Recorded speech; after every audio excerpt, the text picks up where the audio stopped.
Jets are in control. Man, that looks great. Jets! Jets! Jets! Jets! Oh my God, it's so beautiful. 78 degrees, Jets football, and we're winning. That's what's going on today. That's why everybody's so psyched. This isn't no happenstance. This is a guarantee, just like Joe Namath said. See that? There are few things in life you cannot put a price on. Loyalty, tradition, fierce passion. Today is a gigantic family. I, being in Ohio, decided, hey, why don't we contact the Hall of Fame and see if we can't hang out with those folks for a few minutes? And guess what? They said yes. They let me in there, and they gave me really a red carpet welcome, man. It was extra special. I'm putting a full video out on Jetnation YouTube page, and we're going to have all kinds of little tidbits, but I want to show you what that looked like a little bit, man. As you guys know, we have a few guys in the Hall of Fame. We have the great Joe Namath and Don Maynard. We also have Kevin Mawai, Curtis Martin, and then we did a bunch of backdoor guys, kind of like what we're doing with Alan Faneca this year. Guys that their whole career wasn't Jets, or the majority of their career wasn't with the Jets, but they are Jets included.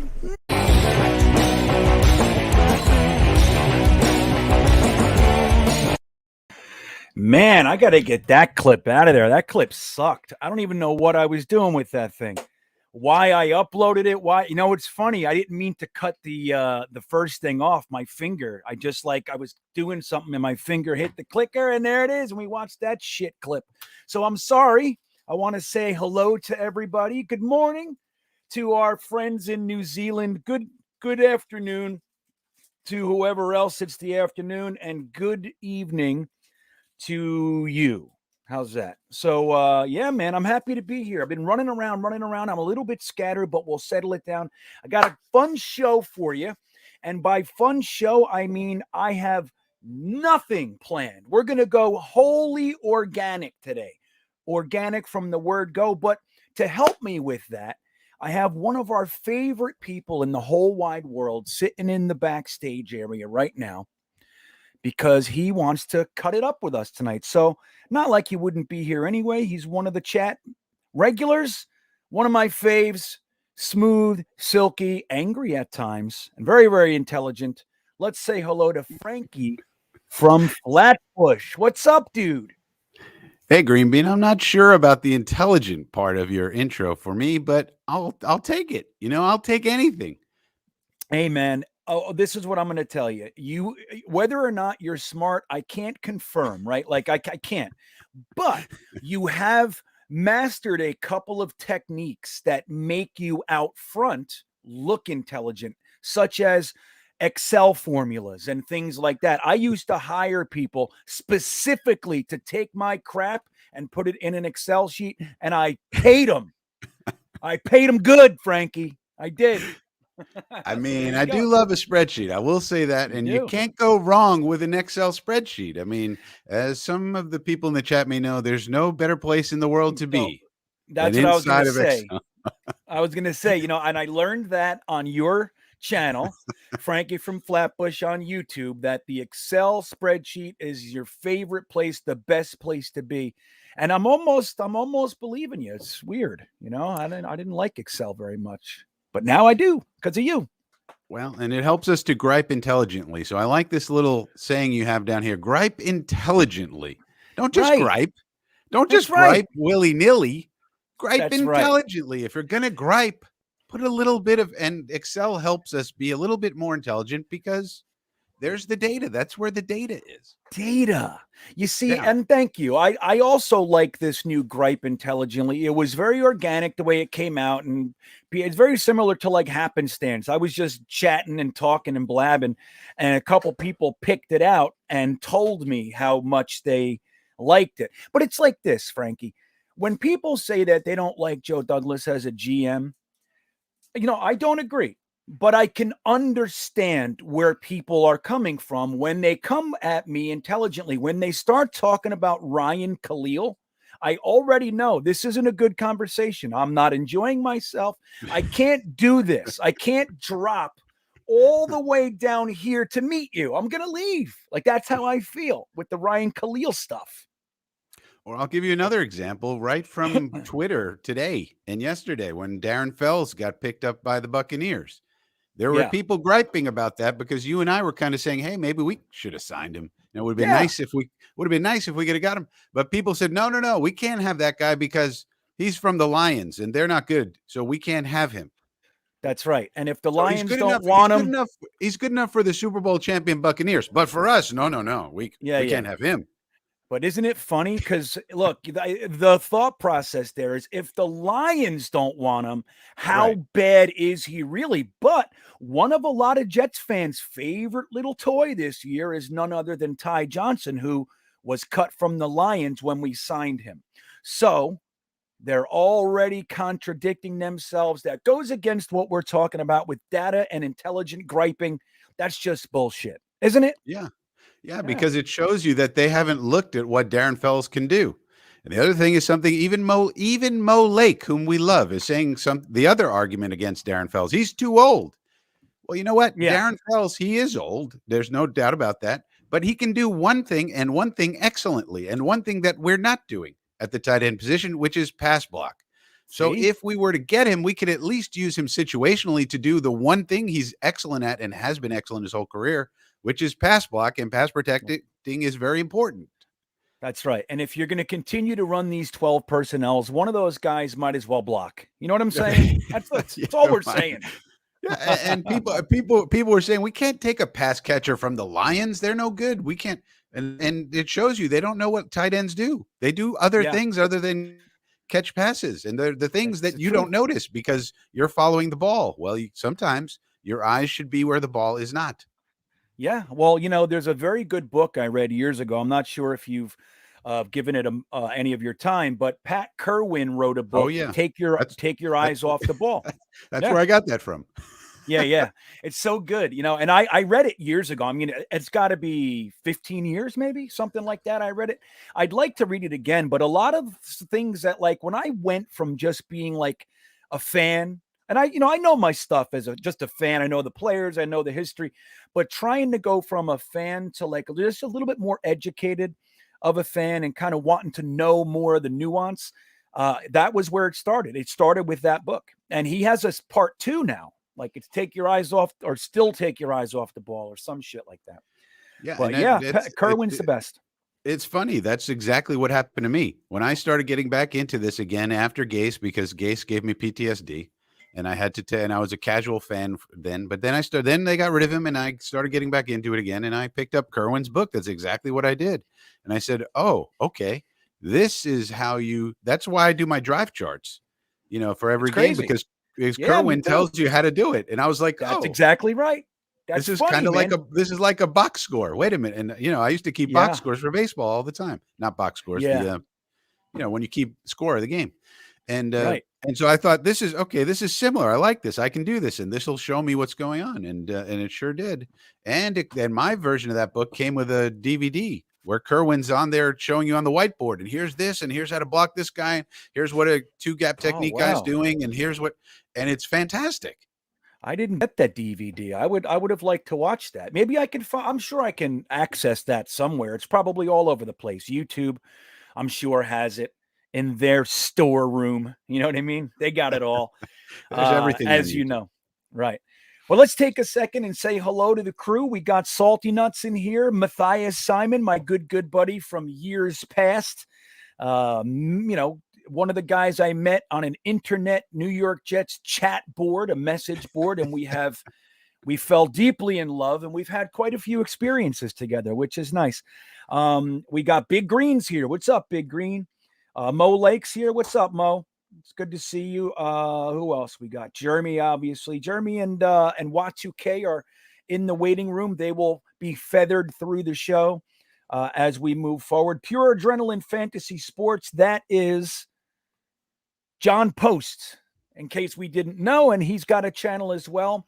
Dissects who you should start and sit in fantasy sports and all that. And Jeremy and I spent some time on that show too. If you guys got a second, it would be cool if you supported that channel. Pure Adrenaline Fantasy Sports. Utah Bullet is here. Sneakers to Boots, Ollie Lewis. Yeah, man. Look, Bismo Charismo, who I'm not sure if I even told Jeremy this, but Bismo Charismo from Down Under is going to be a guest on New York Jets Worldwide. We're going to find out how one from way down there ends up becoming a New York Jets fan. And we're going to get into that with him. I couldn't be more excited, man. Liam's here. Billy SBC, MC's in the house. What's up, buddy? He says, how's it going? It's going well, man. I hope it's going well for you. Hope everything is good with the kids. Travis Sonny's here. Mark R, 3 R's in a row. RR, Mark R. Okay, good. So we got a super chat. Look at that. From Mumtaz. What's up, buddy? It's good to see you, and thank you for the super chat. Should we be trying to win? So many 2-4 teams in the NFL. We can end up in the middle of the first round. We have legit reason to lose. The quarterback is hurt. Well, you know what? I'm going to bounce that to you. I already have my full answer ready. It happened quick on this one.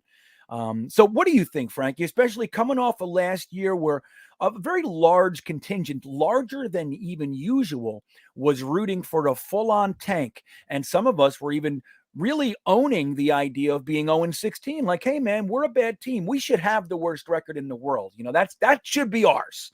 So a lot of us were doing that, but there's been a little bit of, maybe there's been a split this year. So how do you see it? Should we be losing right now? Well, I'll just echo the immortal words of Coach Herm Edwards, who once said, hello, you play to win the game. You don't play just to play it. You play to win the game, and you always play to win the game. That's the way I feel about it. You do not. One of the things we said for a long time, GreenBean, we got to change the culture around here. The culture stinks. It's been for a long time stinking up everything, and we got to change the. Well, you don't change the culture by trying to lose. Tell you that much. Yeah.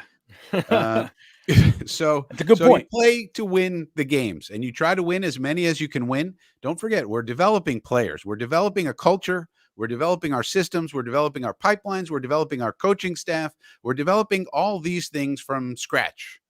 And to say that we should start losing on purpose is not the way to go, in my opinion. I think to change the culture, to change everything, you play to win the game. Yeah. Very simple. And that's a good, it's not just the answer. It's how you explained the answer, how you justified your answer. And I think that's a very good way to look at it. Like from that angle, like obviously what Mumtaz is talking about is the idea that, hey, we're still a losing organization, and the 3rd overall pick and the 12th overall pick are significantly different when you're trying to grab what we like to label a blue chipper, a blue chip prospect. So you have those true elite people, you know, the Chase Youngs, the Jamar Chase, like there are guys that are clearly seen as above the rest. There's usually like a handful of them, 5, 6 at most. And then you got the rest. And then it's a crapshoot from there. So I do understand the difference. And I know what he's saying too about it's kind of there's a thick heap, you know, of losing teams. There's a lot of negative parity right now in the NFL. So I get that. But I'm going to say this. I think I'm going to agree with Frankie, Mumtaz. While I understand the desire, and like when you say, so what, we won 4 games, what does it mean when we lost out on Thibodeau or something like that? And I get it. But what Frankie just said is really, really important. I think our team is so young, and that even goes for the coaching. This is not only an inexperienced coaching staff at their respective positions, but they're even a physically young coaching staff. When you look at Calabrese and LaFleur and Saleh and the rest.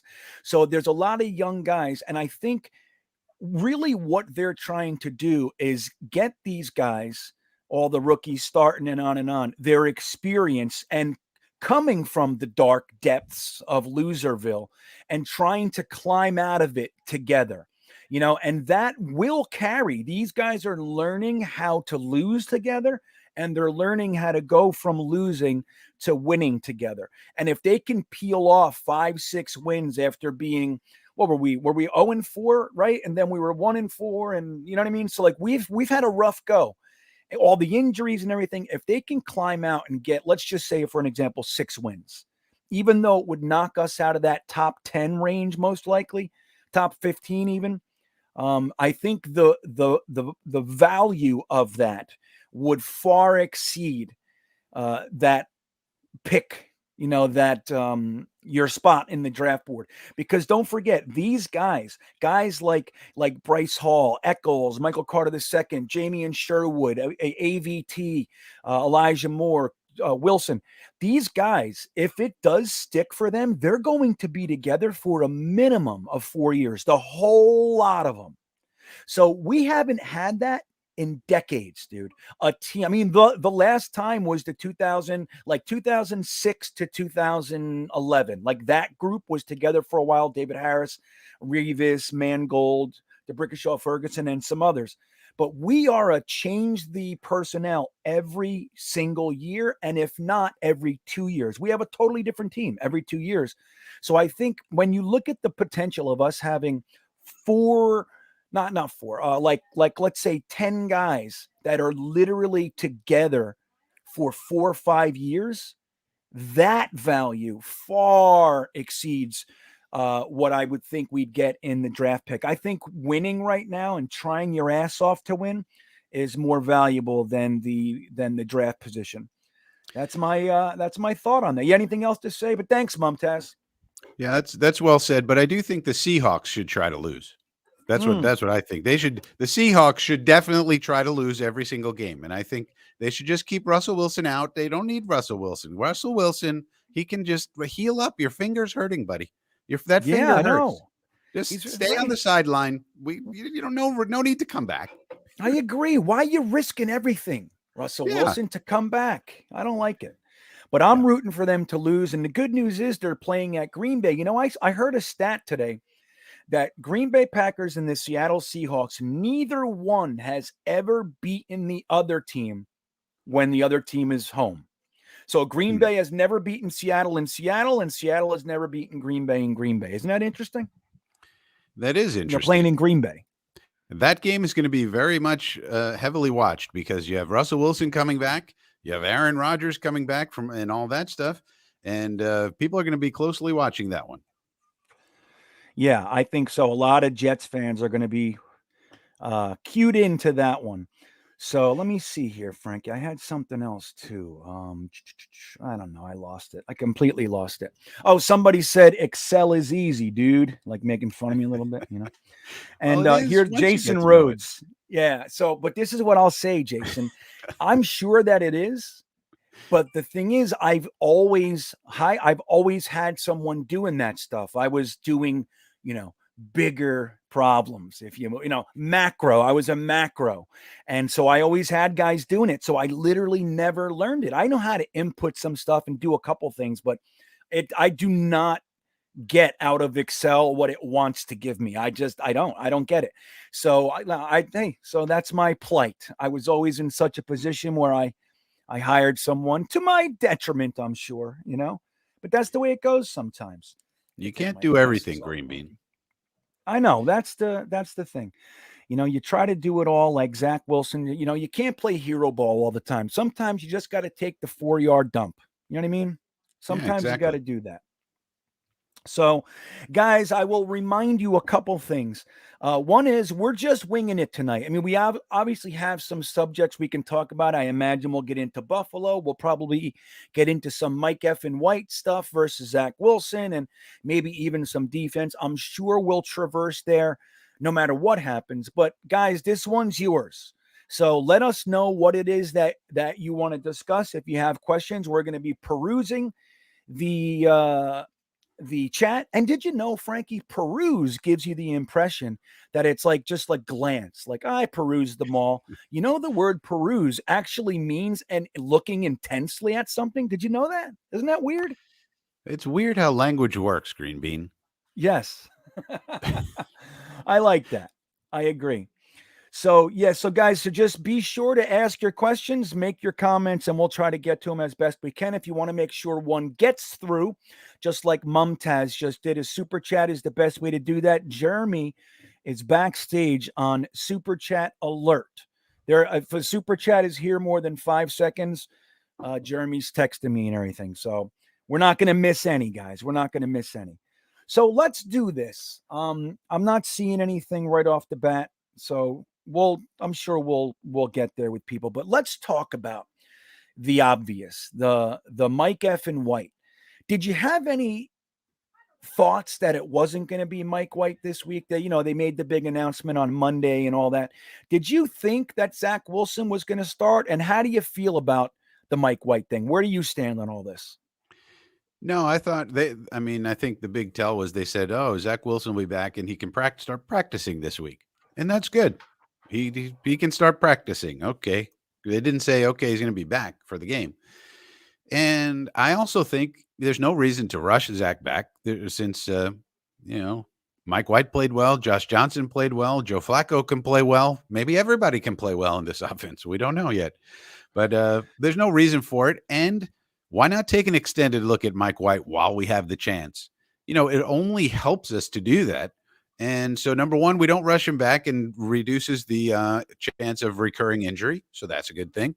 Number two, Zach can take another week and just, watch and come back against a team that's not as good defensively. So that's also a benefit. And then the organization gets the benefit of evaluating Mr. Mike White. Because one thing I think is that as soon as Zach Wilson comes back, unless he gets injured again, or unless he really, really stinks it up, he's in there for the rest of the year. I don't think we're going to play this game of back and forth. So once we put Zach back in there, then he's in there for the rest of the way. And why not take this opportunity to look at Mike White one more time, get some tape on him, because at the end of the year, we hold all the cards with Mike White. He's a restricted free agent. So it's not like we're going to lose Mike White. If we want Mike White, we can put forth certain levels of restriction to ensure that he stays here. You can throw a first round tender on him. That would be problematic though, because then you got to pay him a certain level. And if he's not the starter, all that, but we can definitely keep him if we want to. But yeah, I think that's a good point. I wasn't looking at it that way. That even if you have every intention, like Zach's coming back, after another week of practice, I don't care what Mike White plays like. Let's say he throws for 613 yards and 6 touchdowns. We're still starting Zach Wilson because it's his team when he comes back, and Mike White will have effectively done his job, which is what we wanted. Even if that was the case, I think the idea of trying to really get a look at Mike White while he's there, like not rushing it back, because I think the way you put it was great. We can close this up anytime we want, but reopening it in 3 weeks, 4 weeks would be significantly more difficult. So I think that's a good way to look at it. And I got to say, there were all kinds of stories about it, like it was, honestly, it was being presented as if it was some huge surprise with major implications. If they do this, then it means that. And if they do this, it means that. I didn't see that for 1 second. I'm like, of course Mike White is starting. Zach literally wouldn't even have a week of practice. Like, why would we do that? It doesn't make any sense. And I think, again, we didn't even know if we were going to have Mike White because of his injury. So the 2 injuries to the quarterbacks, I think the fact that he could come back, it's just like you said, it's like, let's just keep him out there. Let's make sure Zach Wilson is good. And not for nothing, on an even more sinister level, we could be showcasing Mike White now in the event we have intentions on maybe trading him for something. I'm not saying they are, but options, Frankie, options, keeping your options open, I think is more valuable than people give it credit for. You don't have to make a decision. You don't make a decision. You know what I mean? Like, a lot of times Joe Douglas gets hit for that stuff. Why didn't he should have signed him or done this? And it's like, well, I don't have to. And I'm not going to make a decision one way or the other unless I get the sweetest possibility I could ever imagine, or I have to make the decision. Until then, I'm going to sit right here and wait. And I think that's a really that's a very positive trait, because I'm not built that way. I'm very impatient. A lot of the time. And I think Joe Douglas has proven otherwise. You know what I mean? Yeah, Joe Douglas is very patient, and that's what you want in a general manager. You don't want a general manager who's impatient. You probably want, people on your staff who are a little more excitable, but not the guy pulling the trigger on the gun. That guy you want to be calm, cool, and collected. You have to be sure you really want to pull that trigger. And I think that's what we're seeing with Joe Douglas. I mean, Joe Douglas acquired a potentially starting guard for a special teams player somehow. How he did that, I have no clue. But that's such an interesting one. Good point, man. I mean, like, where did that trade come from? I mean, truly, that is a starting level guard. Now, maybe not an elite guard, but he can come in and play. So, he can play well in a pinch. It's at least an upgrade over Feeney. At the very least, he upgrades Feeney. So for a special teamer to upgrade your backup guard, I'll do that every day of the week. And and I don't think they saw the Croft injury coming. That probably went, okay. Now we have a little thinking to do. That happened a little soon after the trade. But even with that, we do still have, obviously, Ryan Griffin and Kenny Yeboah. And let's not forget, Wesco is also a tight end by trade, even though they're messing around with this fullback thing. We're not, look, when you look at Daniel Brown versus Trevon Wesco, at minimum, I don't think you're going to see any drop off from from Daniel Brown to Wesco, and there's still the potential of upside. So I think that's a good point. What were we talking about, though? Remember, how did we get here? We were talking about something else. Well, I was just trying to find the options we have with Mike White. I mean, if Mike White plays well and we want to keep him, we could do a few things. We could put a first round tender on him. Don't forget, there's going to be. I looked at it today or yesterday when I was doing my video. I think there might be as many as 10 teams who are in need of a starting quarterback next year. And really, there's only 4 or 5 quarterbacks in this draft, and they're not of the quality they were in the previous draft. Even those ones. One of those, Malik Willis, is more of a project. And so there's like 3, 4, maybe 5 guys you could take. And then you have whatever's going to happen with Deshaun Watson and Aaron Rodgers and Russell Wilson. And that's 7, 8 guys. So there's teams that are going to need quarterbacks. One of them could be Carolina. Perhaps they could be persuaded to trade for Mike White. What, dude? I don't know. Can you believe it? Like, look, we traded him Sam Darnold. Then they poached James Morgan. And then we trade him Mike White. Could you imagine? Like all of our quarterbacks. I'll tell you what. They do. They paid $17 million to Teddy Bridgewater to play for the Broncos. Why they did that, I don't know. Then they gave us 3 picks for Sam Darnold, the worst quarterback in the league. Why they did that, I don't know. Then they poached James Morgan, put him right on the practice squad. And when they needed another quarterback when Sam was hurt initially, they didn't say, hey, James Morgan, guess what? You're going to the 53-man. They said, James Morgan, you're staying in the practice squad. And we're signing a guy from the street named Matt Barkley. And then they said, that's not good enough. We need another quarterback. Oh, can we bring in James Morgan? No, we're not bringing James Morgan. We're bringing Cam Newton back. And James Morgan can stay on the practice squad still. I got it right. What the hell's going on? Now, look, when you look at this succession of quarterback decisions since Matt Rule has come here, he arrived and cut Cam Newton without ever seeing him in a camp or nothing like that. He just said, I don't want him. I know before I even talked to him. So they cut Cam Newton, signed Teddy Bridgewater, 3 years, $63 million. 1 year later, they trade him for a 6th, while paying him the $17 million, like you just said, and while giving 3 picks for a quarterback who was statistically significantly further down the line as far as success goes. It doesn't make sense. And now he gets hurt. Like you said, they have quarterbacks on the roster. They're not confident. Let me bring in the first quarterback that I cut. The optics on that it's pretty interesting, isn't it? Well, I know the Panther fans are very excited. That I know. I was following that. That PNP is like one of my favorite podcasts. Those guys are amazing.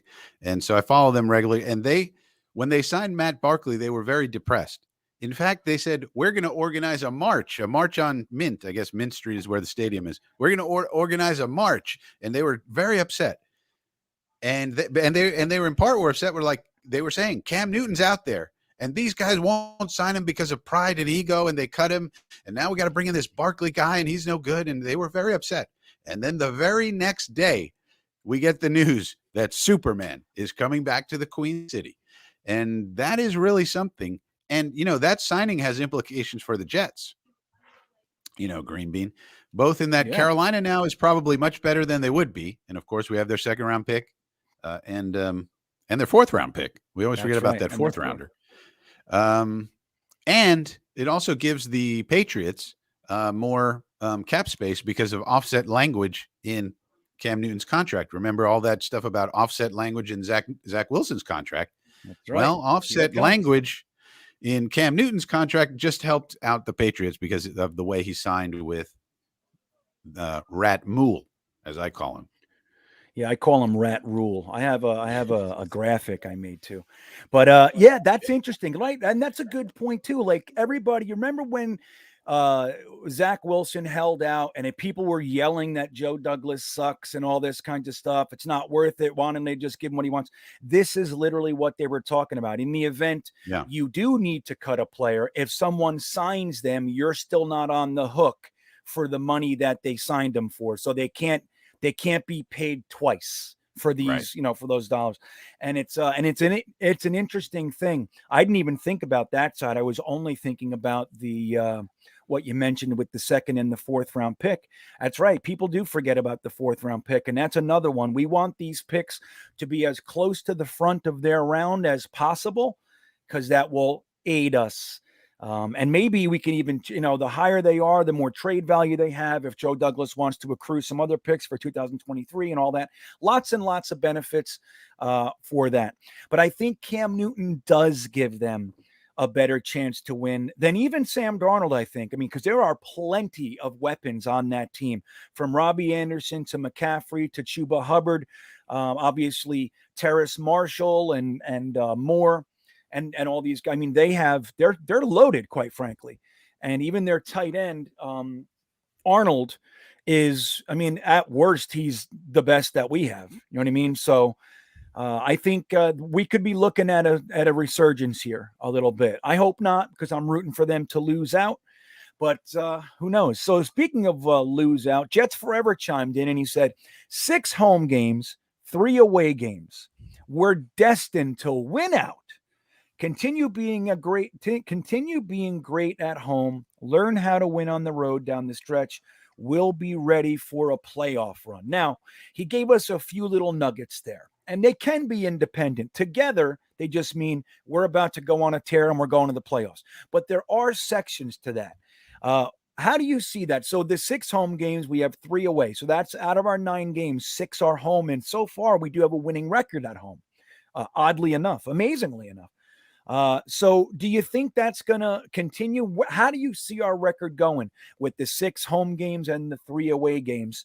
Do you think that we have potential to go on a tear and maybe get into the playoffs, even if not the playoffs? So do you see us doing well in the home stretch here?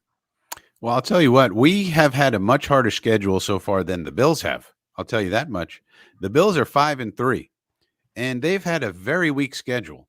The only quality team they've beaten is the Chiefs, and they're 1-2 against quality teams, 1-2. The rest of their wins came against people like the Dolphins and the Texans and bad teams like that. And then on top of that, they lost to the Jaguars. So how it is that through 8 games, the Bills, who were supposed to be going to the Super Bowl, have had a much softer schedule than us, who won 2 games last year, I don't know. The Bills have not played the Patriots, for example, yet, and we've played them twice already. And I have a feeling that the Patriots are going to kill them, but I could be wrong. But in terms of our schedule, we have had a very, very tough schedule now that we know who's good and who's not in the NFL, and we've won 2 of the games already. And to me, when you look at it that way, it's like, with a rookie head coach and a rookie offensive coordinator and a rookie defensive coordinator and a rookie quarterback and a rookie left guard and a rookie wide receiver and all of these things and installing our everything, all the offense and defense, and we still won 2 of the games. And we beat some pretty good teams. We beat the Titans, and the Bills lost to the Titans, I'll have you know. And we beat the Bengals, who everybody thought was, were flying high at the time. And so it hasn't been fun for us, but at the same time, the Bills, so in other words, the silver lining and something that's very interesting to watch in the Bills game, they could be softer than they appear. All of their DVOA and all of their rankings and ratings and everything else has been built upon many of their games being against the bottom of the league, the very worst teams, the Jaguars, the Dolphins, the Texans. All these teams are very bad, and that's who they've accumulated all these stats with. And we have played against Vic Fangio and Bill Belichick and Phil Snow and all of these good teams. And so that's who our stats have been accumulated with. And so, number one, they could be worse than we think. Now, on the other hand, the Bills fan would say, well, wait a minute. We can only beat who we play. I mean, you can't hold that against us. Okay, but you're 1-2 against good teams. The good teams that they played against were the Steelers, the Titans, and one I'm forgetting. The Chiefs. Yeah, I the don't Steelers, remember. the Titans, and the Chiefs. And the Chiefs were the only one they've beaten. And the Chiefs are having their problems against everyone. The Chiefs aren't world beaters like we thought they would be. Patrick Mahomes is struggling, and that's the one that they won. So so it's possible that the Bills are worse than we think, and it's possible that we're sort of ascending. We've won 2 of our last 3 games. Isn't that right? 2 of our last 3? No, we had 2 of our last 4. Yeah, well, between the Atlanta game and the Denver game, we won the Titans, and that was week 5. So, right. So we lost to the Patriots. We beat we won 1 of our last 3. That's all right. Good enough. We won one of our last 3.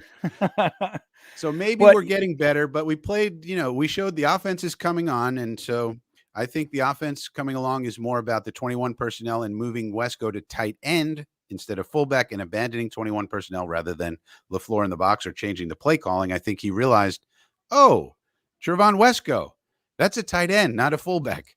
Yeah, somebody might have informed him of that before the season started. Yeah, but nonetheless, go on, please. So we might be ascending a little bit, maybe. We might be improving, and the Bills might be worse than we thought. And we're coming on our soft part of the schedule after the Bills anyway, no matter how you look at it. We have the Dolphins, we have the Texans, we have the Jaguars. We have the soft games coming up. So this is what Jets Forever is talking about. So not only about the home and away, we also have worse teams that we're playing. So the Saints, who knows what they are at this point in time with their quarterback situation. So, yeah, so it's very, very possible that we could go on a run. Very possible. Yeah, I like this. It's you can't help but be deflated by some of the things we've seen.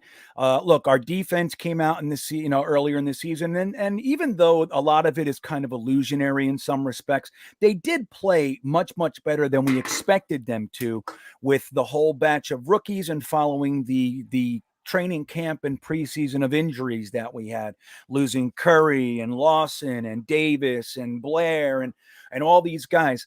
So we didn't expect them to be as competent as they were, but they were. So they quote, kept us in some of these games.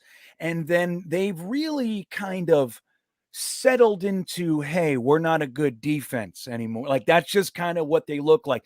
34 points, 45 points, 54 points in a row. And that's not very good. But like you said, the other side of that is our offense is really starting to turn it on. Now, the interesting X factor is, and I just saw, we'll move over to Jay Spector here. He says, what happens if Zach shits the bed? The interesting X factor is that the one piece that we cannot evaluate through this offensive resurgence is the most important guy on the entire team, and that's Zach Wilson. Now, most of us, and this includes myself, I think he's going to be fine. You know what I mean? I don't think he's going to struggle to hit 5-yard screens and things like that very long. It's just, I don't think that's the case. And I think the sitting on the bench for a little while, watching the offense flourish with using that, not having to hit it 20 and up every single play. You don't have to do that. I think it's going to do him well, but it does keep me from being excited about the offense. You know what I mean? Like, it's like, okay, clearly we see our weapons are pretty good. And like you said, moving from the 21 personnel, we played a lot of 11 personnel. We even played some 4 wide, which was really nice. LaFleur realizing, hey, I'm stocked with receivers and I'm not stocked with tight ends and fullbacks. Maybe I should actually use what I have available to me rather than having a whole bunch of talented young guys sitting on the bench while Griffin, Croft, and Wesco are out there together. Makes no sense. So I think that's, clearly we can see some differences, but the question mark really is is can Zach Wilson get it together his rookie season and make the offense look like it has been with Mike White and Josh Johnson, which is just incredible. It's amazing. It almost looks, Frankie, like LaFleur's offense is so good that anybody can run it. Like as long as you just keep just play smart and don't try to do too much. If you just play with what's given, it looks like anybody can do this. As long as you're competent. So my hope is that Zach Wilson can do that. Now, Jay Spector's question is, what if Zach comes in and shits the bed? How do you see that going on? What are your thoughts there? If Mike White plays in Buffalo, plays well, and then Zach Wilson comes in against Miami and looks like he did against the Falcons or something like that. How do you see that going? Well, I think he continues to play. I mean, he's our future. We're not going to the playoffs this year. We play as hard as we can. Like I said, we play to win the game. But the coaching staff, I believe, thinks that Zach is our future. And that's why he started over him in the beginning. We could have started Mike White in the beginning of the year, but we didn't. And the coaching staff determined Wilson's better at that point than White. So if Wilson comes in now and is bad, I mean, a lot of it depends on how and why. What's going on is if they do an analysis and they say LaFleur's called a couple of bad games, or the defenses we played just were playing out of their mind, and who knows, and but or they look at the tape and Wilson's just clueless. Those are two different things, and so we'll have to see. But I would assume that as soon as Zach goes in, he's in for the rest of the year, barring injury. That's what I would assume, unless he plays so bad, like Sam Darnold bad. Yeah. That level. If he plays that bad, then maybe they pull him and say, okay, he's got to learn from the bench. And then in the offseason, then Mike White would come in and we evaluate Mike White. That's what would happen. And depending on how Mike White does, we would either keep or trade Mike White. If Mike White plays really well and we slap a first round tender on him, and the Panthers would like a Mike White for a first round pick, I think JD has to say, yes, sir. Yeah, no, right. I think so. But it really would be interesting. Like, look, and the comparison is only because it's a very similar comparison. Not to say Mike White is going to beat Tom Brady, but there was a point when Tom Brady was an afterthought by the entire NFL.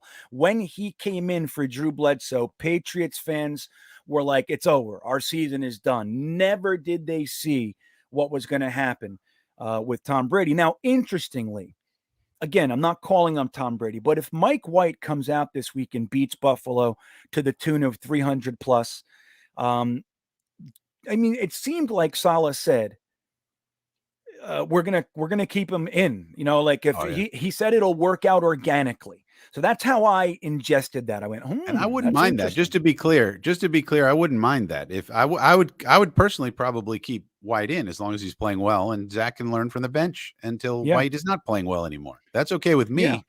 But what I think is that when they put Zach in, whenever they determine that is, then that's probably for the rest of the year, barring injury. That's what I would think. I completely agree.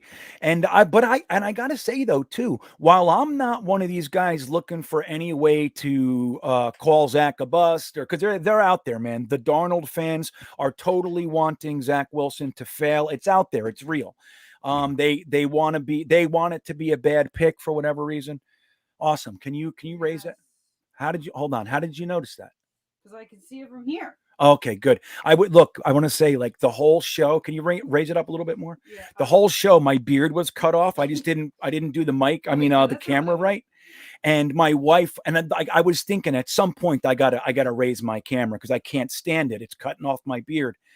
And then my wife walked by and just started raising the camera. That's why I was like, hey, how did you know? She's like, that's I can see. That's why you need a producer, GreenBean. You need a producer. You can't do everything yourself. Yeah. Right, man. It's and that is in many respects, she is my producer. She's also my business manager and my administrator and my my hangman. Lifeline. Really. Yeah, my lifeline. There it is. I feed him. Feed me. Sure he bathes. I know. I came in today, Frankie, and my wife had stir fry on the stove waiting for me. And, it's not a bad gig. That's nice. Hold on one second, Frankie. I want to make some more comments to what we were just saying. Hold on. I got to take my sweatshirt off. Uncle Iro, can you guys go into the specifics of how It's Mike hot. LaFleur has It's been hot in calling here, bud. plays differently from the booth versus the So sideline? That's a what's good that? question, Uncle Iro. I Yeah, was just and this reading is what Uncle said. Oh, okay. Yeah, well, and that's the thing too. It's like we were talking about that. So I saw we were talking about the personnel a little bit and all that. So I saw his question. So I wanted to bring it up there. And we can continue to talk about it as well. I agree. It's a very good question. But just on that, I would I'm not into Zach failing. I have no interest in it. I have no horse in Yeah. that race. I want him to succeed. But I have to agree if Mike White comes out and beats the Buffalo Bills, I see no reason to take him out and stir that. Yeah. Let's keep going because don't forget, we have to evaluate other guys. It's not only about Zach Wilson. Of course, he's the most important, but Elijah Moore, Michael Carter, AVT, some of the second year guys, Denzel Mims, obviously Becton when he comes back. Like we gotta get these guys on the field too. And up in 3, down in 3 for the first 3 quarters ain't gonna cut it. These guys need to get into a rhythm. So now on that point, he says, Uncle Iro says, can you guys go into the specifics about how Mike LaFleur has been calling plays differently? And we mentioned some of the personnel, some of the alignments, the packages. What else do you think is happening there? Or, I've been told by some people that it's not a different offense. It's exactly the same. Mike White is just running it where I don't know if I'm buying that. Matter of fact, I'm not.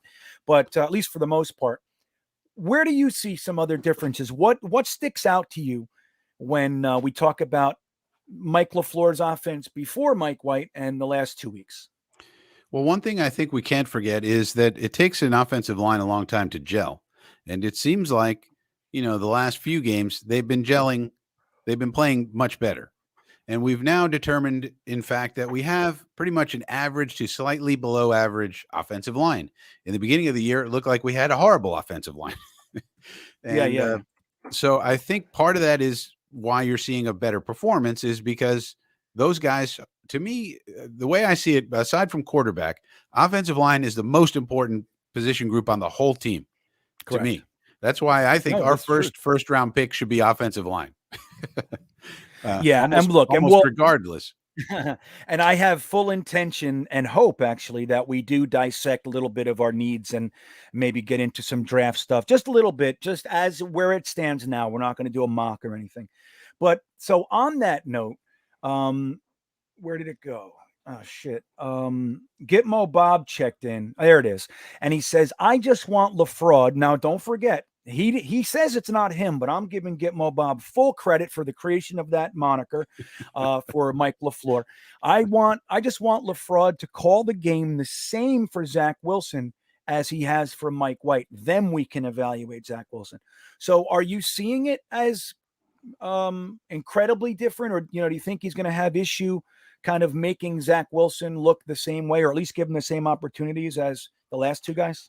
Well, I don't think in my unprofessional opinion, I don't think he's calling it very much differently. I think we're executing better, number one. Now, we may, in some instances, have been a little bit more aggressive in terms of, pass versus run. I think in the last couple of games, we tried to soften up the defense with the passing game first and then run. So, it's a little bit different in terms of balance, but the play calling is the same. It's not like they threw out the playbook and got a new one. The playbooks are like this thick, so they're not going to throw it in the garbage and then say, oh, let's get a new playbook and install an entirely new offense. But, the rhythm and how they call the plays and, whether you're aggressive in the passing game and passing on first down and all of that kind of thing. Yeah, I think we've been a little bit more aggressive in the early downs, you could say. But other than that, I think it's been more the execution, the offensive line holding up, and maybe Mike White just being a little bit quicker in terms of going through his progressions because he's a 4-year veteran. And Zach Wilson is a rookie who by all rights and age should be in his senior year of college. And so, so I think in the NFL, it's fractions of a second in which you have to make these decisions. And if you go from 1 to 2 to 3 to 4, and you get to 4 a fraction of a second quicker than the other guy, you may succeed where he fails. Totally.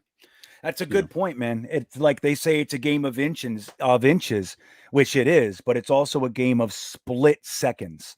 And that makes all the difference. I mean, because a lot of these guys are really a very, very similar talent level.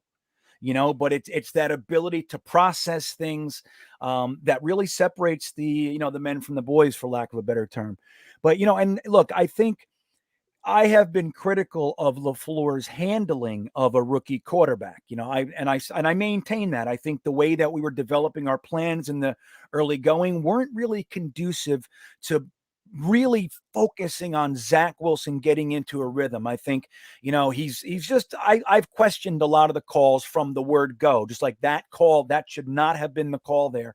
But I do think that he has also gotten more comfortable, and we add the booth, that's his comfort zone as well. So that's one little facet of it. But in addition to that, I think, Mike LaFleur has never done this before. Mike LaFleur has never been the guy calling the plays. It was never his offense. So I think a lot of what we're seeing is LaFleur getting comfortable, starting to go, try to understand, like we said with the personnel packages, understanding like, okay, well, maybe I like two tight ends more, but the truth is my tight ends are not able to get the plays done that I want to run than the wide receiver sets that I have available to me. So just kind of, go into some things like that, I think is really what we're seeing. I think, look, man, LaFleur is a rookie, and not only is he trying to develop his own career, in the meantime, he's trying to figure out how to develop Zach Wilson's career. And I can't imagine it's easy. And then add to that the passing of Greg Knapp and all that sort of stuff. So I think what we're really seeing is that Mike LaFleur is getting comfortable. And it's nice that Mike White was able to keep the offense on the field a little while, because then LaFleur can actually have some time to orchestrate a drive, which we were not seeing very much of. Even the big touchdowns that Zach Wilson threw, they were kind of bombs. I mean, that's what they were. It wasn't like an orchestrated, systematic drive very many times. So I think that's also to benefit. Jeremy checks in and says, I think there are more plays being called that has Carter as a safety valve. Moore has improved, and the backup quarterbacks are willing to take the safer, boring choice, but that choice works. And I'll paraphrase here, Frankie, but Salah said something to the effect of, that's boring football. It's exciting, isn't it? Like something like that. And I think that's such a great way to put it, man. Like, that's boring football. Exciting, right? Like, rather than, going for the jugular every play and getting nothing done, going down the field and keeping your offense on the field, I think is just all the benefit in the world. So, yeah, I think it's going to be interesting. Do you think Mike White's going to perform well in Buffalo, or against Buffalo, I should say? Well, it's hard to say. It depends on what they give us. And, one thing to keep in mind is they don't call them growing pleasures. They call them growing pains. And we all said, well, there's going to be growing pains. And we've been going through the growing pains, GreenBean. I think LaFleur has been growing pains, and Zach and all these people growing pains. And so maybe the hope is that with LaFleur now, the pains are over. And maybe he's now comfortable, and we can hope that his growing pains are over and okay. But, I think about it in contrast to what's going on in New England, where you have a coach who's been there for 2 decades, and you have Josh McDaniels been there for decades or however long. And all of these people, they have all their systems in place already, and they don't have to grow at all. They know exactly what they're doing day 1, day 2.5, day 7, day 14. Our team, we're growing. We're building something here, and it's going to take a while. And maybe LaFleur is learning, and maybe he's learned he's got to keep his butt in the box, and he's going to have to treat, a rookie this way and a veteran that way. And, he's learning. These are growing pains. He's learning. But I do think we have a chance. I mean, now Buffalo has the number 1 by DVOA defense, number 1 in the entire league. But like I said before, all of that DVOA data has been built on all these soft teams that they've been playing all year for the most part. So I'm not so sure how real that is. They run a 4-2-5, and Leslie Frazier's their defensive coordinator. Leslie Frazier's a very respected defensive coach, been in the league a long time. You may remember him from Minnesota and so forth. Yeah. And of course, Sean McDermott is a defensive coach as well, their head coach. So they run a 4-2-5. They run a lot of nickel. And that means, they're going to have cornerbacks out there. And they blitz 21.5% of the time, something like that. A very low percentage of the time they're blitzing. But guess what? Their quarterback pressure rate is number 1 in the entire league. Number 1. with a very low blitz rate. What does that tell you? Their 4 down linemen are doing a good job of getting to the quarterback without having to blitz. That means you have a lot more people covering people, which could make Mike White's life difficult now. Yeah. So those are some things to watch. If they're not blitzing and White is standing back there not getting pressured, okay, we might have something. But if they're doing their normal 4-2-5 and White's running for his life, we got problems. Yeah, absolutely. And that's where our offensive line gelling, it needs to continue to improve, even if it's just, incrementally. It needs to, to at least not go backwards. If the offensive line continues to gel, then we got a good shot, because that is the key. Make them have to, create pressure through some sort of blitz package and all that. When they have to do that, that's when Mike White's going to be able to get some things done. Because like you said, if 4 down linemen are beating us, then they have what'll feel like 20 defensive backs running around back there. And it's going to be real hard to get anything done. Maybe some draws or, some sort of delayed runs and, things like that might work a little bit, but we really have to focus on being able, number one, focus on being able to be a wall in front of Mike White. If we can do that, I think we got a pretty good shot, because he looked good in against the Colts, man. He did. First drive, he had 2 first downs, almost had a pick 6. He did, but we'll give that away. It was a beautiful play design, though. I got to say, I really liked that particular play. Mike White just didn't do so well with it. But, he had the 2 first downs, came back on and had a nice touchdown drive. 95 yards in the first, 9 minutes, maybe 8-9 minutes of the game. That's a 400-yard game. That's easy. He was on pace for it anyway. So I don't know. I think without that quarter that Josh Johnson needed to settle in, I think we had a game there, man. And that's really interesting. So I think if we can get going early with just making sure that we protect them, I think we're going to be okay in this game. Because I like the points you're making, man. You're getting me excited tonight. They're not as good as you think they are. The one downside, Frankie, is that they're going to be upset, just like the Colts were. They had a terribly tough loss the week before, and they came in wanting to kick our ass. And I think Buffalo is going to be in a similar mindset. So that never bodes well. Well, you know what I would do in that case, GreenBean? They're going to have all of their jets all fired up. They're going to have all of their they're going to be revved up to go. You know what I do? I do a little jiu-jitsu move. I do a little Michael Carter screen action. How about Ty Johnson on a screen? How about a tight end screen? How about a little flanker screen? Use their aggression against them. Jiu-jitsu that aggression and get them coming up field. You think you got a sack? Ha. I got Michael Carter in the flat. That's right. And man, the old adage of throwing into pressure, right? Like, so wherever the pressure is coming from, usually speaking, there's a guy free right behind him there. There's usually a way to capitalize on that. And I think what you just said is perfect. That's what we were unable to do the first couple weeks of the season, particularly in Carolina. They were just destroying us, and we had no response. We didn't try to slow them down at all. We just kept moving forward with our 36 scripted plays, that he does. But yeah, so what do you think of the I see Flacco being mentioned? I'm not sure exactly why, but Matt Simon's mentioning him. Jets Blues is mentioning him. Salty Nuts is mentioning him. What do you think of the fact that Josh Johnson came in, threw for 317 in 3 quarters of play, 3 touchdowns, that they put him back on the practice squad for Flacco? You think it's a good move? You think they're just trying to make it look like that 6th-round pick is wisely spent? How do you see this? And do you agree, disagree? Where are you with this? Well, I don't really have an opinion about the playing time of Flacco. I like Joe Flacco being in our room, in our quarterback room, for the benefit of everybody, for the benefit of Mike White, for the benefit of Zach Wilson, for the benefit of the offense. He's a championship caliber player who has a lot of experience. And so I like him being there. It's just another, sort of brain that you can tap into. And so in the absence of Coach Napper, I don't think that that's a bad thing. In terms of playing, I think there might be some consideration as to. Well, I'm not really sure as to why. I don't know why they need Josh Johnson to go to the practice squad. I was going to say there might be some consideration as to Flacco can't go to the practice squad or something. Like No. probably if they put Flacco on the practice squad, somebody would grab him. Like, Yeah.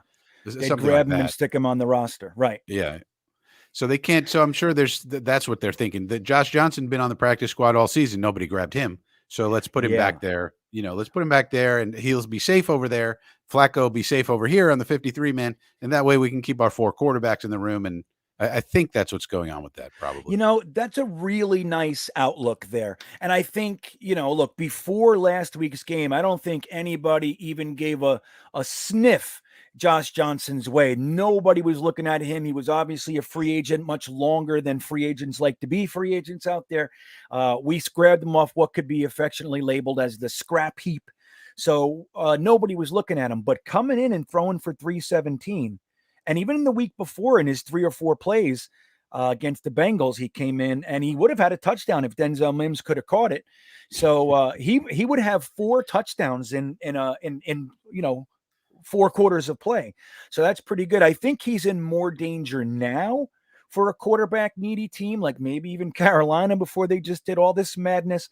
But I think that's a good point, though. I think you're on to something. If Flacco was exposed, I think even though he threw for 317, I think Flacco is more likely to get poached than Josh Johnson. I liked how you put that. And do you think, let's say they had to go in, let's say Mike White hurts his earlobe and he can't play. Do you think Flacco gives us a better chance to win than Josh Johnson at this point, or are you kind of impartial? It's hard to say. I mean, Josh Johnson, one thing you could say is Josh Johnson's been here since a long time, so he knows the offense. And if you remember, we watched the preseason games, GreenBean, because we're those kind of fans. We were. Yep. Yes, we are. We and Josh Johnson did play in the preseason game. He came in and he looked good. And I said, "Who is this Josh Johnson guy?" And said, "He looks like he can do some things. What's wrong with Josh Johnson? I like Josh Johnson." Yeah, so, he seemed comfortable, didn't he? Where Mike White and James Morgan were looking erratic. They had their moments, but they were looking erratic. Josh Johnson came in that looked smooth. And he looked smooth, like whatever. I've done this 1,000 times. Yeah. You know what I mean? So, probably at this point, Johnson probably would give us a slightly better chance, but Flacco is a veteran, and I'm sure he's still got his talent. And he was on a team called the New York Jets last year, and he came in and he did some things. And so I'm sure he can still do some things. I don't think Flacco's going to, stink it up. He can at least run the offense, I'm sure. So yeah, I wouldn't worry about it. Too. Now, AC brings up a funny point. He says, all these chats remind me of the 80s soap operas, the beans of our lives. And I just want to say, AC, when I first saw it, I got a very impulsive chest chuckle from it. So thank you for that. The beans of our lives, one of the finer chat messages I've seen in a long time. So we have some opinions here on what we were talking about. So I'm gonna read a few comments here. Jets Blues says Mike F. and White has the locker room. Might see Zach's injury suddenly get more complicated and cause more rehab than expected because of that. One thing I can say is it really is quite evident that Mike White has endeared himself to this team. They love him. And the Mike F. and White thing has absolutely, grown roots. You know what I mean? Like it's out there. It's fun. But I don't know. I think they're going to shoot straight with us for the most part because the guys know. You know what I mean? They can only bullshit that for so long.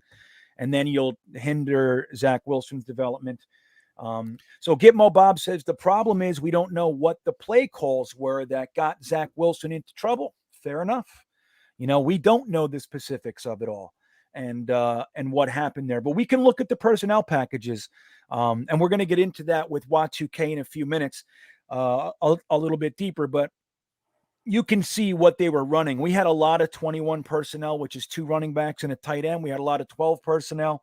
And things like that. And then we had receivers we had Corey Davis, Jamison Crowder, and Elijah Moore out there. And we had Keelan Cole, Denzel Mims, Jet Smith, Berrios, all on the sideline while Croft, Griffin, and Westco are hanging out on there, or at least 2 of the 3. So I think learning, that's something you got to learn. It's like, okay, these guys just aren't as good as the other guys I have sitting over here with me. You know what I mean? And don't forget, there was Zach Wilson had like one of the highest dropped pass percentages of his receivers, and he also made a bunch of bad throws. I mean, there's no doubt about it that Wilson made a bunch of bad throws. Oh yeah, and in addition, he had a bunch of drop passes. And in addition to that, he was number 1 in the NFL for sacks for those first 3 weeks. He had 15 sacks in 3 weeks. Right. Yeah. So there's a lot there. Now, Johnny P says LaFleur with Zach was forcing the run on first and second down in 12, 21, and 22 personnel. I don't recall seeing 22, but I know what you're saying. I don't doubt it for a second. I just don't recall. Maybe Frankie does. And moving to 11 and 10 in the second half since we have been in 11 almost exclusively and throwing on first down. And I think that's a good point too. We were all screaming and yelling. Why is it run, pass, punt, run, pass, punt, run, pass, punt? We were doing that a lot. So I agree with you, Johnny P. Do you recall a 22 personnel, Frankie? I know you look at such things. Yeah, 22, not so much. But 12 and 21 in particular, like 21 is an unusual personnel grouping for a team that, there's only like 9 fullbacks in the entire football league. Now, some teams use 21 personnel with their 2 halfbacks, and that's still 21 personnel. But yeah, but the general sentiment from Johnny P is correct. We were doing that, and it was like there's nothing wrong with that. In particular, if you have the personnel who are good at doing that. For example, if we had Patrick Ricard, who's on the Ravens, this fullback, he's the best fullback in the entire league. Patrick Ricard playing against the Dolphins right now. Yeah, so if we had him, it would make a lot of sense to do 21 personnel. Okay, great. He's going to smash him right in the mouth. We're going to run the ball down their throat. Yeah, love it. But we don't have him. We have Trevon Wesco, who's a tight end, not a fullback. Yeah. And that was really the problem. And so I think the general sentiment is correct here that LaFleur, either he learned or he figured out that, hey, we don't have the personnel for the things I want to do like that. Or, so some kind of way, something happened. If I finally figured out that we don't have the tight end room. Like, this is what we were screaming about. Like, we don't have the tight end room. Croft is okay. Other than that, they're very bad. But we have good wide receivers. So why not get 3 of the good people on the field and take one of the bad people off? That seems like good logic. Yeah, I think that's, I couldn't agree more. And it's funny that it took him a little while to do that. For somebody like us, we're like, why are we still watching that? But I'm sure he wanted to flesh it out. I mean, look, he has all year. You know what I mean? They're not in a rush, so to speak. So Mo Lake checks in and says, I think they changed the progression reads to suit White's arm strength, but the playbook is essentially the same. I would say so too, but I think, by and large, a lot of those plays that Mike White was hitting, Michael Carter, Crowder in the flat, like those little things, Zach had those available to him too. He just wasn't hitting them for a few weeks in a row. He was seemingly unable to do it. As the offensive line started to settle down a little bit, Zach started to become more erratic, a little bit more. Even though it became less accurate, because the first couple of games he was hitting guys and they were dropping them and the line was sacking them and killing them. And then he started to kind of become less able to hit screens and short passes. And I think, that was where the concern came in. But I think it's just like the defense versus the offense. The defense was good. The offense sucked. The offense is good. The defense sucks. That's what I expected from this season. That's really right in line with how I saw this season going. A lot of bipolar, erratic play where you just 1 week they look like, the guy looks like an all-star. The next week it's like, how is he even on a football team? This guy, Ashton Davis, comes to mind when I say that. He's having a rough go, but I'm not ready to give up on him yet, man. It's just, a lot of people are, but I'm not. But that's where I think some of what Mo Lake is absolutely true. I think that they did tailor the game to fit what Mike White can do. But I think in addition to that, there was a lot of similarities, and Zach Wilson was unable to hit them at that time, which is why I think the time on the bench is actually to his benefit. You know what I mean? Yeah, and this is a good, actually, an interesting point by Mo Lake, and it's something I would like to ask Mr. LaFleur. And every week, Green Bean, I ask for a press credential from the Jets, and every week they say, "No, Frankie, you can't have one." Really? And they You do it and every they week? say- yeah, and they said it again this week. No, every home game they say, "Frankie, we don't have room for you. You can't have a press credential." Mostly because I don't have an organization that I report to that they could, go to. Yeah. But if I did have a press credential, here's what I would ask Mike LaFleur. Mr. LaFleur, do you teach your quarterbacks to read low to high or high to low? And that's an essential question, because this is what Mo Lake is really asking. The progression reads. Some teams teach you read high to low. So you look for the Right. deep guy first, then come to the middle, then come, because almost every play on a pass play is going to have, you're trying to stress the defense. And the way you do that is you have a guy going deep, a guy going short, a guy going middle, a guy going over here, over there, and they have to figure out who to cover, right? So some teams coach the quarterbacks to read low to high. So look at your short guy first. If he's open, hit him. And I think the way I looked at it, the way I thought was that the Jets were teaching Zach Wilson, go high to low. So you look at the deep guy first, and if he's open, you hit him. And that's what he was trying to do. And by the time he got to the short guy, he didn't have enough time. He was getting rushed and this and that, and he made a bad throw sometimes. Sometimes they dropped it, blah, blah, blah. But that's a question to ask LaFleur. And how come none of our great beat writers? Where's Dick Chimney when you need him? Why well, because they don't know, that? right? They don't know what they're doing. Rich Cimini would rather ask how are your feelings, Zach, with Mike White doing well? Does it hurt your feelings? Are you upset? Are you mad at him? Those kinds of things. I mean, Rich Cimini actually wrote an article entitled "The Jets Made the Right Decision Starting Mike White, but they're playing with fire." Yeah. What? So they make the right decision and they still playing with fire. I mean, you can't possibly do anything right if you're the Jets in Dick Chimney's world. And that's part of the problem. We have these people who are really in the clickbait economy, what I call the clickbait economy. And they have to write headlines like that because they have to get you to click over there. If he just wrote a headline that said Jets make the right choice with quarterback, nobody's going to click that article. Well, and that's funny. And I can tell you that from experience, because I wrote a beautiful article I released today about the addiction in the NFL. And I used Josh Gordon's entire career as an example. And then some of what Dak Prescott has offered us in the ways of thoughts on depression and mental health, and even a little bit of Henry Ruggs. And I wrote this beautiful thing, and nobody cares because it's not clickbaity. No one cares. Not at all.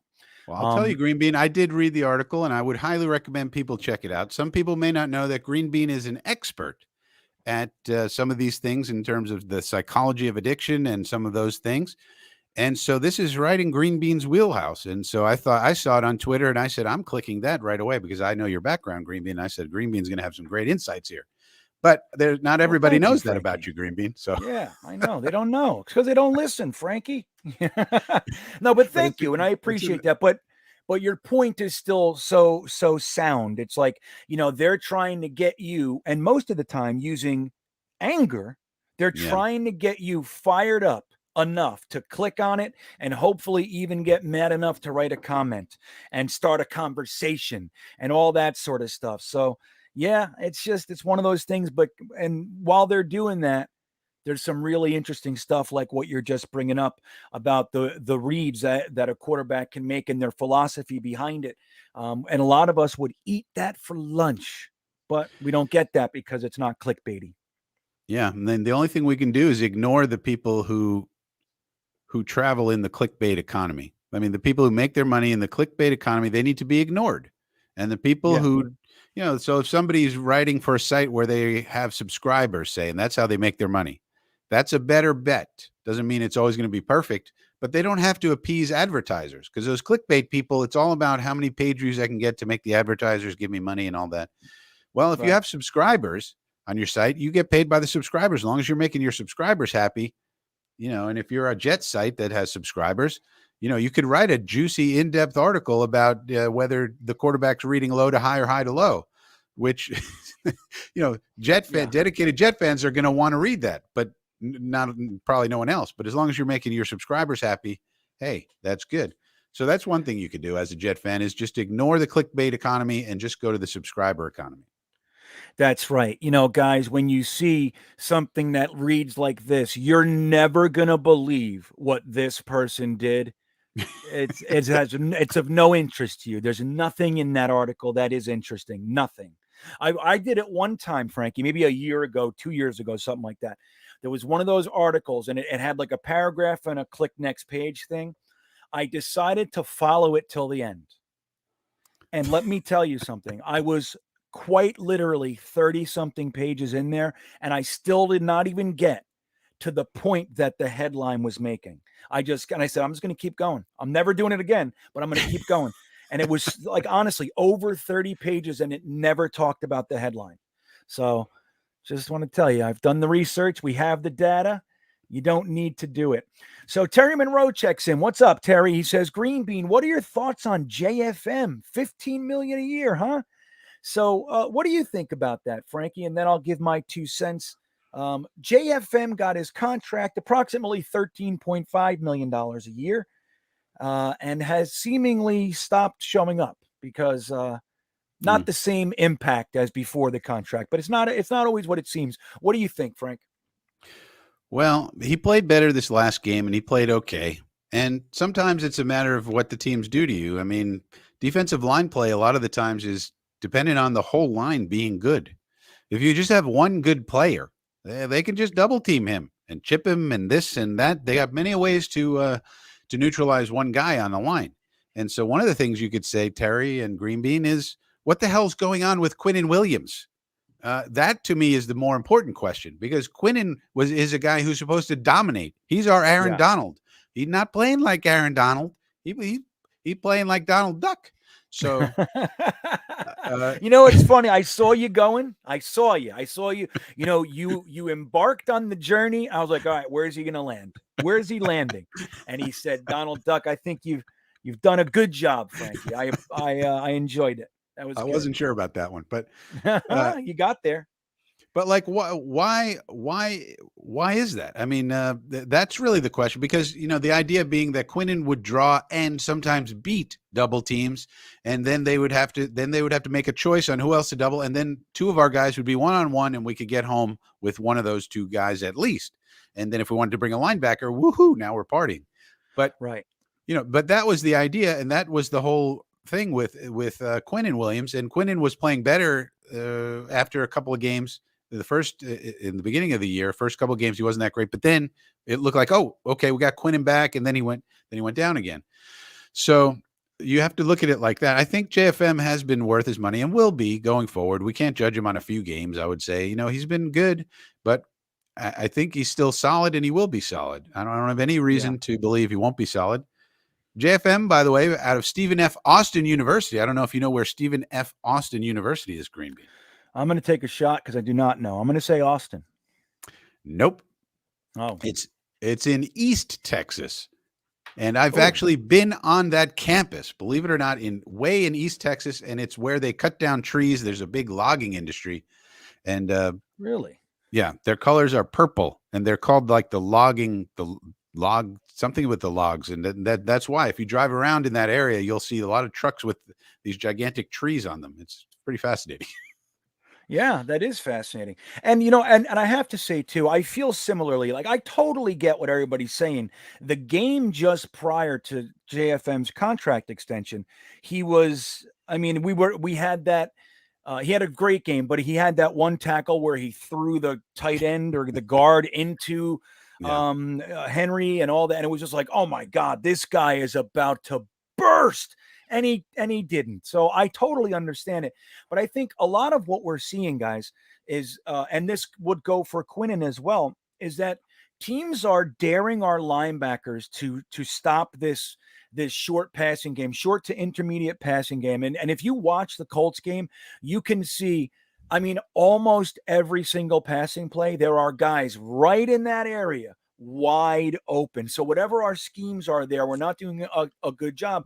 So, and they hit them quick a lot of the time. So they're just dropping back, the guy's open, and they hit it quick. So they've kind of taken our aggressive defensive line, which, don't forget, Saleh and Ulbrich said, our defensive guys have one responsibility, our defensive linemen. go get the quarterback. That's it. So they're going full on rush, 9 out of 10 plays. And I think that teams have just done a good job beating that because our linebackers, for whatever the reason, I think it's schematic. I do. But our linebackers have really had a hard time stopping the tight ends and running backs and things like that.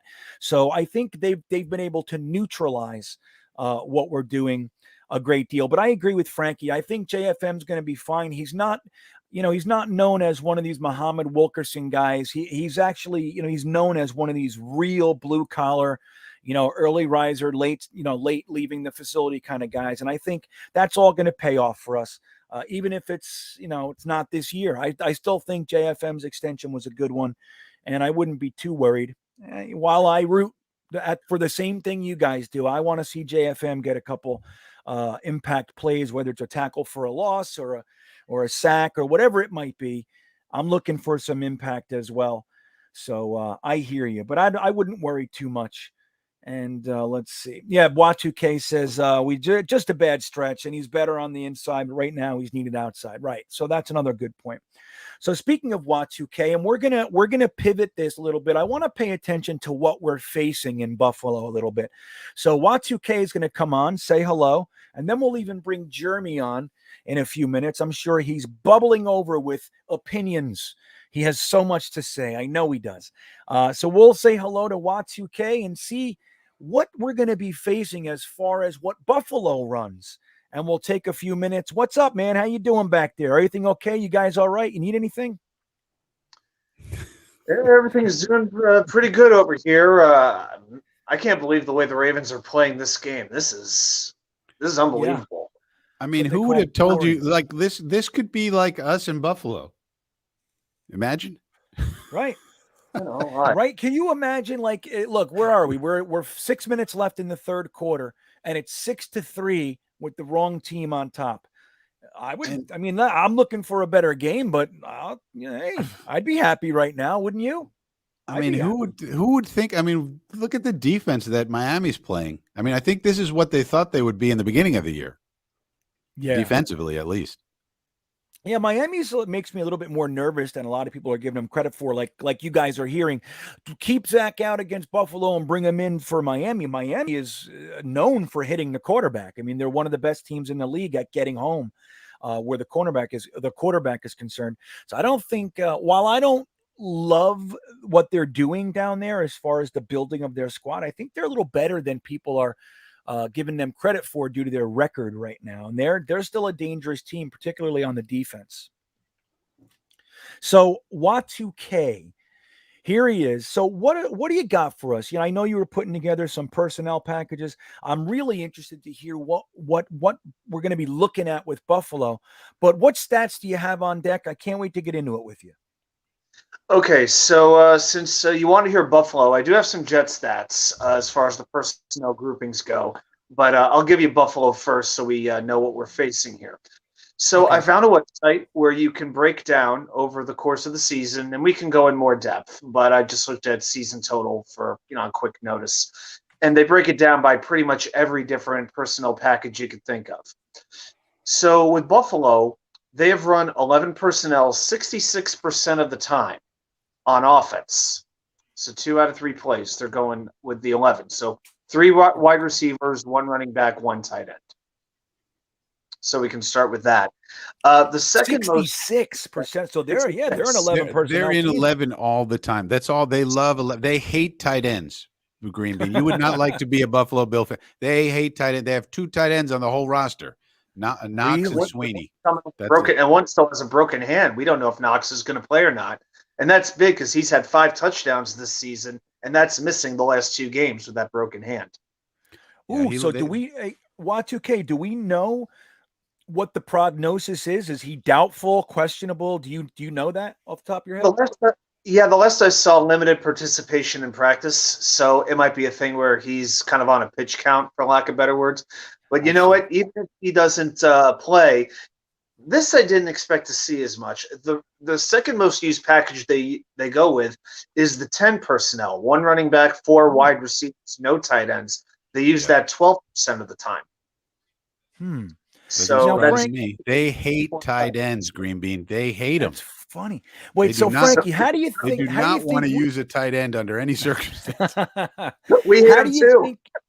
Well, and I'll ask both of you, but Frankie first. How do you think we hold up versus a 10 personnel with, which is one running back, four wide receivers, which we even got to see last week in our own game from our own offense. But how do you think that the Jets are going to respond to that, Frank? You think that's to our benefit? You think it's to our detriment? Well, there's a couple of ways to look at it. So far this year, the best personnel grouping we've had on the defense has been the cornerbacks. And so we've had basically four cornerbacks play all the time. Nobody else. Jason Pinnock can't get in there. Isaiah Dunn's got like 2 snaps or 3 snaps. So the four cornerbacks we have, they play. They're durable. And so it's Eccles and, Hall and Guidry and Michael Carter II. And so those guys are going to be stressed. And we might have to, it's going to be those 4 guys. It's going to be spotlight on them because the Bills are the Josh Allen show. We could go through the stats, but it's the Josh Allen show. They don't like to run the ball. They like to split you out wide. Even when they're in 11, they like to be 5 wide with the tight end and with the running back wide. Right. And that's like where Josh, Knox does well in that. Yeah. When he's being moved and their around. running backs can catch the ball too. So they don't have much of a running game, but their running backs will get involved in the patterns. And then even if you get home, so there's that part of it we have to cover. But then there's Josh Allen. So then when you get home on Josh Allen, you have to bring him down. He's hard to bring down. You can hit him, you can touch him, you could do this, you could do that. You have to get his butt on the ground because he's big and he's strong and he's fast. And if he gets out of there, he's running for 10 yards, 20 yards, 30 yards. So that's what they like. That's their running game. Their running game is Josh Allen scrambling. Right. Right. So Adam, how do you see it? Do you think, would you rather see them in some different personnel packages for where our strengths are? Do you think 11 and 10, you think that's something we can handle? What do you see there? I think our defense is at its best when you have sort of like a big physical offense and don't have these little shifty, speedy guys that we have to face because, like I talked about 2 weeks ago, we're not very big on team speed. We don't have a fast defense, and that's why other teams can use their offense to exploit us. That's what I don't want to see. That's why Devin Singletary would worry me a lot more than, say, a Zach Moss would. By the way, rushing attempts, you talked about Josh Allen basically being their running game. I'll give you the numbers. Devin Singletary this season, 73 rushing attempts. Josh Allen, 57. That's not too much. Look at that. Wow. Yeah, it's the Josh Allen show, and I don't really understand why people think Brian Daboll is some great offensive coordinator. It's basically the Josh Allen show. Like he goes back in the shotgun, he looks for his receivers. He's got 5 wide all the time. And by the way, one of the commenters said I'm nuts because I don't understand Dawson Knox is in the game. I know Dawson Knox is in the game. He's in the game a lot. They use 11, 67% of the time. That means they have to have a tight end, and that tight end is Dawson Knox. I understand, but he's out wide. He's not blocking mostly. Yeah, I think another part of your point was a lot of teams keep 3 and 4 tight ends. That's what I meant. And they're only keeping 2 because it's not a focal point of the offense, even though Dawson Knox is an effective part of their offense. Yeah, absolutely. Yeah, but that's really interesting. And what Y2K was saying about team speed with all of our young guys. Look how many rookies. Now, granted, there's lots of injuries and stuff all over the place, but you would think that with this batch of, teenagers that we have running around, you'd think that we'd be pretty fast, but that's not the case. Because I think what affects that is our linebacking crew, CJ Mosley, Jared Davis, Quincy Williams. They're not exactly speedsters now, are they? Even though they're small. They're small linebackers. I think Jared Davis is the entire key to the defense, if you want to know the truth. I don't know. I have a suspicion that Jared Davis, the guy nobody talks about, is the entire key to the defense. Because if he lines up, if he's aligned correctly, I think our defense can be good. If he aligns incorrectly, which I think he did in the Indianapolis game a lot, then we look like total garbage because he's supposed to be in those gaps. We just like the Bills have a 1-gap defense. If you're in the wrong gap, you're screwed. And I think he made the wrong read a lot against the Colts. He thought they were going to pass and they ran. He thought they were going to run and they passed. And therefore he was on the outside. He should have been on the inside.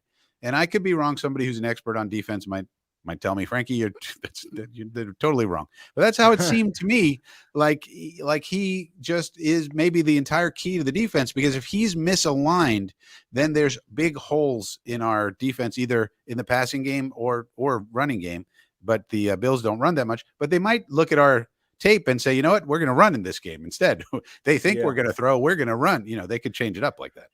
Yeah. Well, what's interesting is I see what you're saying. Like, I see it when I watch the all 22, or I just watch a compressed version of the game. Even when I'm watching the game for the first time, you could see that we are lined up in places where even our cornerbacks, they're giving so much space, and our zone is so soft that when they're not like matching, it's kind of like, they're trying to pass each other off to the next zone and everything, but nobody's ever engaging. So like they're running free. So I can't help but think it's the schematic assignments, what they're being asked to do, that is at least part of the problem. I'm not saying Jared Davis isn't, making the wrong reads and all that stuff. But when I look at the defense as a whole, my first thought is like, hey man, it's 3rd and 4. You know what I mean? Like, why are we not challenging them? Like they're being allowed to get 4 yards without a question. There's definitely, usually they're getting 12 or something like that. But so that's a good point. But I can't help but think it's some of what Ulbricht is calling as well. Yeah. That's something that's an interesting point, Greenbean. It could be that the call makes Jared Davis be in the wrong spot. Maybe he's in the right spot according to the call. That's something we don't know. And that's what we saw. He could be doing everything right. So sorry, Jared. If I got it wrong, I'm sorry, Jared. Yeah, sorry. 2 games in to his second game in this defense, I doubt he's doing everything right. But and that's what we're seeing. Remember when everybody was saying our offensive line sucks, Joe Douglas is a failure, he didn't. What we were seeing is not so much guys just straight up getting blown off their spots. You were seeing off balance and missed assignments because of the scheme, like where their assignments were, whether it was just not having them in the right place or being so complex that the offensive linemen don't know what the hell they're doing in this offense or whatever yet. One way or the other, they were not picking up blitzes. And because when they were picking up the wrong guy, when they do finally engage someone, they're off balance, getting pushed on their ass. And all, like, we were seeing that everywhere until about week 4, when we started to settle it down a little bit. But I think the same thing goes for our defense. It's going to be problematic if the defensive players, number one, are put in bad situations, number two, are not fully understanding what their assignments are. That's when you're going to see 6 touchdowns out of 7 drives or whatever it was against the Colts. It was absurd. So I don't even recall especially against an offense with all of those talented and experienced players. The Colts have an awesome offensive line. They have great tight ends. They have a quarterback who's a veteran who's done a lot of things. And you could, argue about Carson Wentz, how good he is, but he's at least a veteran who knows how to run an offense and knows what he's doing. And they have excellent, obviously, running backs. And all of that makes a difference, though. Especially, I think, the offensive line being together for so long. That continuity is very important. That's why.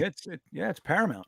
Now, Bib Dibv says he just wants to remind us that Jared Davis is actually fast. He just has his head up his ass, which is hard to run with your head up your ass, right? Very difficult. It's right. It's people don't realize how difficult that is with your head up your ass, getting around and, making the right reads, all that sort of stuff. Now we're going to find out, what we're going to find out in the next few games and really the rest of the season is maybe Detroit got it right with Jared Davis. All we heard was Matt Patricia didn't know how to use him. Maybe Matt Patricia did know how to use him. And the way to use him is you stick him on the bench. You make him carry the drink tray. No, I'm actually a Jared Davis supporter. Not so much that I'm like lobbying for him if he sucks or anything like that, but I liked him coming out, and I also liked what he did his rookie year as well. And I do see the cliff, so I am one who thinks he's a nice redeemable asset. But so far, results are not supporting my thoughts. Chris Donardo checks in, guys, and says they are fast but unsure, which makes them slow. This is a good point.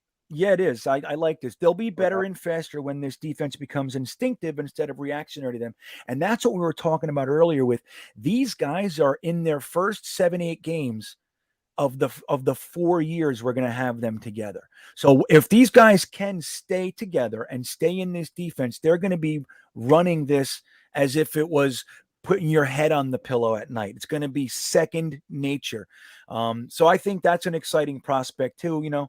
I'd like to see maybe a little bit more progress sooner, but I think these are great points. Thank you, Chris. So Wat2K, where does that leave us? We had 67% there in 11. What was it? 20 something percent there in 10. What else do they got? Yeah, it was 12%. By the way, you talk about continuity. You want to make this point. You know that Buffalo, their back 7 linebackers secondary have all been there since 2018. You talk about some big difference. Right. Yes. Their safeties. I mean, their safeties are top notch. I mean, yeah, and Poyer. their- I wanted Poyer in free agency last year. That's the guy I wanted, not LaMarcus Joyner. And because the rumor was his wife hates Buffalo. yeah, She was very vocal about saying she wanted out of there. Not him, her. all they have is the anchor bar. What else is there in Buffalo? Very, very little. Which I was in Buffalo and I didn't. Good. That beef on wax sandwich is all right. Yeah. Well, I wanted to go to the Anchor Bar, which, if anybody doesn't know, that is affectionately known as the source, the creator of the buffalo wing. Everywhere you go and have wings, it all whittles back to the Anchor Bar in Buffalo. And I was right there, Frankie, and something happened and I couldn't go. Adam, he saw when I went to the Virginia Jetsfan club down there in Norfolk with Adam. He told me the food's good here, man. So get what you want to get. And so I chose to get hot wings. They were called, what were they called? Gates of Hell. Gates of Hell. I got them and I was thoroughly impressed. So Adam knows I like a good wing. So I'm really upset that I didn't get to go to the Anchor Bar when I was in Buffalo. It pains me some nights. I sit there and go, what the fuck how did I not make it there? I was there for a week. How did I not get a wing when I was in Buffalo? You know what I mean? Oh. Yeah, not one. I didn't get one single buffalo wing in Buffalo. It's bullshit, quite frankly. I mean, a week in Buffalo is like a year anyplace else. That's what I hear. Yeah. I hope it was in summertime. My gosh. Yeah, I was there in the summer, Adam. It was like stunning. Went to Niagara Falls, went to a couple theme parks that are right there. It was thoroughly enjoyable. But again, I think I was just packing too much into that period. I regret it. I'm filled with regret. I'm riddled, as they say. So what else you got, Adam? Then I'm going to bring Jeremy in. I want to get his 2 cents here. I think he's sleeping right now, but we'll wake him up in a second and and bring him on to get his 2 cents. So what else you got as far as what we're expecting from Buffalo? And then we'll get into Jets too. Well, that's the main stuff as far as the personnel packaging goes from Buffalo. And I want to make sure to give you some stats I found on the Jets. So I guess the only other really thing that I found interesting with Buffalo is that one reason maybe the running game isn't going as well as maybe we would think. They've used 5 different offensive line combinations this season already. And we know a lot about offensive line injuries. I mean, John Feliciano, their right guard, who I would have really wanted during the offseason, I think he's on the COVID list right now, but he's not playing this game. So I think that could be one of the sources of the Bills' problems, especially running the ball. So what are we looking at now? Like, how many of their starting offensive linemen are not playing for our week? Do you have that info?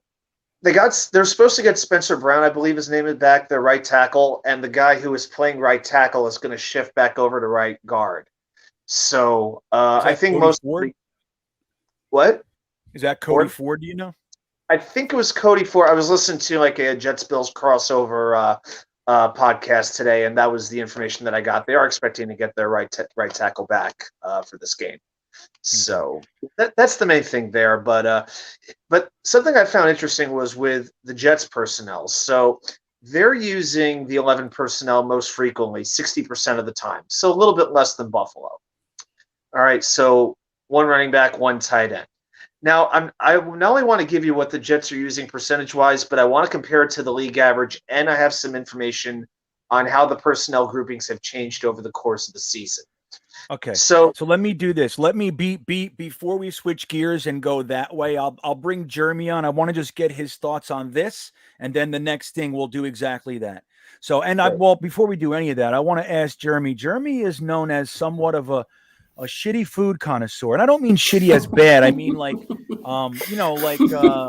theme park foods and all. Like he's kind of an expert, right, Jeremy? I'm not off base when I say this. You kind of know your stuff with bar foods and all that kind of stuff, right? Yeah, Have when you I had a yeah, have like you when had I a say, buffalo wing? A oh buffalo wing? yeah, I love wings. I'm a hot sauce guy. Like my That's right. brothers, we do a whole hot sauce channel. So a lot of times I bought an air fryer just so I can properly cook the wings in a way See? that I won't die but still taste really good. And to Now mix it up with that different sauces. well, that YouTube page for anybody who's interested, like you said, Jeremy and his brother torture themselves with different hot sauces and laugh at each other and all kinds of stuff. It's called Cravat Attack. Do I have that right, Jeremy? On YouTube.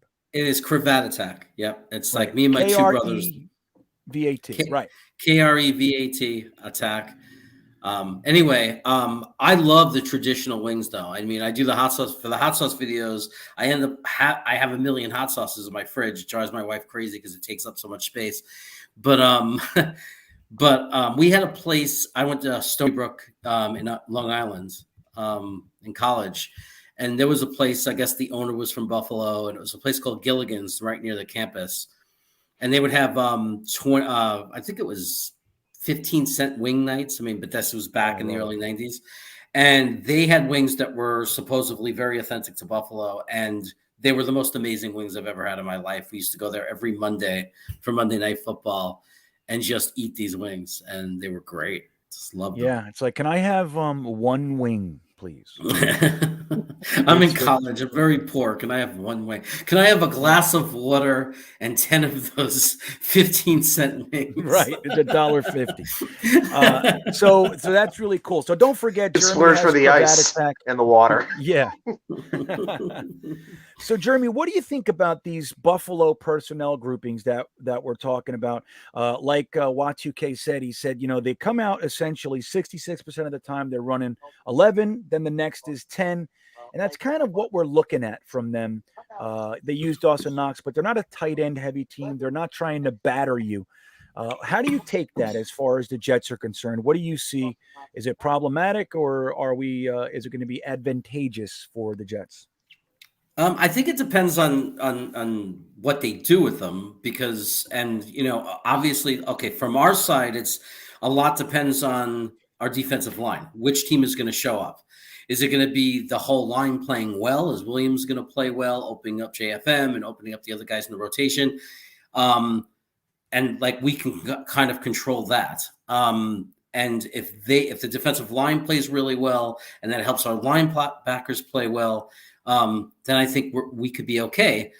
But if the defensive line doesn't do anything, it doesn't force anything, and the linebackers play like they played last week, then we're going to get exposed. And it's also what kind of plays are Buffalo going to run? I mean, have we learned how to stop a screen pass yet?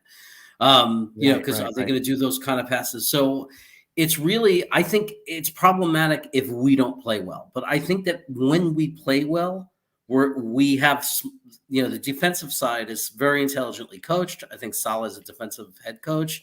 I think it's all about execution, and we could be okay if the players just execute and do what they need to do. Interesting. So Y2K is back. I think he went to go get some wings going. He wanted to start some wings, I think. So that's interesting, John. And I think so too. I like how you put that. If we are, let's say for just a hypothetical that our defense is playing to the best of their ability. Let's say they're actually playing to the design of it, like what they're supposed to be. I think the way our defense is built could be a good match for, 4 wide, 11 personnel and things like that. But the problem is we haven't really seen them play. Only game I thought was really on was the Titans game. Even though Henry went for $150 something, we held him in check. I know it doesn't look that way, but I think we did a good job that game. Our defense was firing, but otherwise it's been tough. So Y2K, lay it on us. What else you got for us over here? Okay, so with the offense, I want to break down now. Like I said, the Jets have run 11 personnel most frequently, 60%. So that's pretty similar to Buffalo, a little bit less. But I want to look at two specific packages here and how it's kind of changed over the course of the season. So with 12 personnel, and just to remind us, the Bills have run that 8% of the time. So one running back, two tight ends. In the first 7, now the league average for 12 personnel, the league runs the 12 personnel 22% of the time. Over the first 7 weeks, the Jets have run 12 personnel 32% of their plays, well above average. All right. See that, Frankie? See it? Oh, yeah. But over the last 2 weeks, that has shrunk down to 18%, below league average. So that's what I was saying. No, that's right. That's why I said that. It's incredible. People think it's about LaFleur in the box. It's not LaFleur in the box. It's Wesco out of the backfield. That's what it is. Put Wesco as a tight end. Trevon Wesco is a tight end. Breaking news. Yeah, I mean, look, I like the concept. I like the swing, right? I like the swing. But that's one of those swings where I think they should have gotten a picture of it by the end of the preseason and known if they wanted to go. You know what I mean? That's my thought. Try it out. Try it out. Try it out in the preseason. Yeah. But it didn't work even then. We watched the preseason. Like I said before, GreenBean, we're the crazy fans who watch the preseason games. And Wesco was letting people come into our backfield then. Hello, would you like to come into our backfield and tackle our people? Okay, here you go. It's like, that's not what you're supposed to do, Trevon. Right. And it's funny because he's known as a devastating blocker, but I think, again, keeping him at the tight end position is probably what we want to do. And look, if he doesn't show some stuff this year, we might be looking at the last of Trevon Wesco and all his potential. He has so much, but if they can't get it out of him, they're going to move on. This is it for him. So interesting, Adam. What else you got there? All right, and I also want to talk about before we get back to the wings discussion, but also the 10 personnel. So we're talking about Buffalo running 10 personnel 12% of the time, which I think is kind of interesting because I think most of us know like their top 3 receivers, but it's like the average football fan know like the rest of the Gabriel Davis, but I don't think we think of him as a wide out, as a 4 wide out, throwing bombs down the field.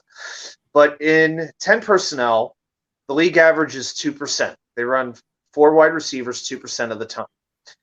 First 7 weeks, the Jets ran 10 personnel 1% of the time. Over the last 2 weeks, go ahead, 1% of the time. That's crazy. That's crazy, town. Because what's the strength of our offense? If anything, it's probably the wide receiver depth. I think it's fair to say. Over the last 2 weeks, 13%. So what that tells me is Mike LaFleur is learning his personnel. He is learning what the strength of this team is. He's figuring out ways to use it. And even though the results haven't been pretty every game, we are scoring points and we're moving the ball. It's not, at least we're not hearing any more talk about, the first drive, but then they do nothing the rest of the game. It's like, why can't we bring Adam Gase in to coach the first quarter? No more of that. I don't want to hear that ever again from anybody. This offense is figuring it out, and I think as the season goes on, they can get even better. That's funny, man. That one rubbed me. We should have. I know people are playing a lot of the time, but the whole thing that this year we have been as bad as Gase, that is not accurate. And I want to show you guys a stat in a second, but let me see here. But yeah, people are, it's like, we just forget. We forget, like, as bad as it was this year, I think like in our first 5 games, we had 17, or first 6 games, 17 touchdowns. Last year we had 7, and we had 10 already by week 4 or 5, whatever it was. So, and like first downs, we're blowing it out of the water and all that. Adam Gase did have a good scripted first drive, but the truth is, as bad as it seemed this year, not for 1 minute has this offense been as bad as what we were watching last year, even though it felt that way because of all the potential we've had. This is not last year's offense. I'm going to find you the stat. So, Jeremy, what do you think of that? The Jets ran 10 personnel, which is 4 wide, with that being our strength, 1% of the time for the first portion of the season. What do you think of that? You think that's insane, or Do you get it? What do you got there for that? Well, I was with Frankie on that. Like we were crying about it for weeks, twice a week, yelling and screaming, kicking, and I think it's the strength of your team, and you go with it. And I like it. I mean, personally, and part of it is I'm glad that it's working because to me, it's more fun football to watch. I like, especially with the receivers we have. I want to see them all over the field. And I think it's just it'll give Zach more options. I think it's clearly giving our backup quarterbacks more options. I like it. It's just that the offensive line has to support it for it to work. And I think the offensive line also has played a lot better second half of the half season than they did the first half of the first That's season. the key point. That's the key point by Jeremy right there, is because LaFleur didn't feel comfortable with his offensive line. So he needed to have an additional offensive lineman on the field, and that's called the tight end. And I think that's why we saw that, and or fullback, whatever you want to call Wesco. Yeah, it's just really, it's interesting, right? Because I fully support what you're saying, but then you see that extra tight end being out wide, like we saw last week. Look, Tyler Croft made a great play on the ball, fantastic play. The problem is he should have never been out there, and that's why we lost him for the next 4 weeks, because, with him being on IR, because he's not supposed to be jumping up, fighting with cornerbacks or whatever for contested catches down the sideline. That's not what our tight end, we don't have that tight end. The closest thing we have might be Kenny Yeboah. We don't know what he's going to bring to the table. As much as I like him, we have no idea what they're doing with him and what to expect right now. If anybody should be doing that in our tight end room, it's Kenny Yeboah, not Tyler Croft. And we saw the result. He made a great catch, but we lost him for the next 4 weeks. And now we're talking about, Trevon Wesco, Ryan Griffin, and Kenny Yeboah, hopefully. So it's those are the risks. Now, before we move on to Adam's next point, I want to acknowledge Striku's super chat, and thank you, my friend. And he wants to tell us everyone in Buffalo would tell you to go to Duff's, not Anchor Bar. They say Anchor Bar invented them, wings we're talking about, but Duff's perfected them. And he won't lie, Duff's is good stuff. So, hey, that's good to know, because all I know is the history. Like when I go, I dig in and I go, where's the place? And it was Anchor Bar, Anchor Bar, Anchor Bar. But now it's good to know that somebody who knows a little bit deeper, we go to Duff's, guys. That's what I would do for Jeremy? I think I would go to both.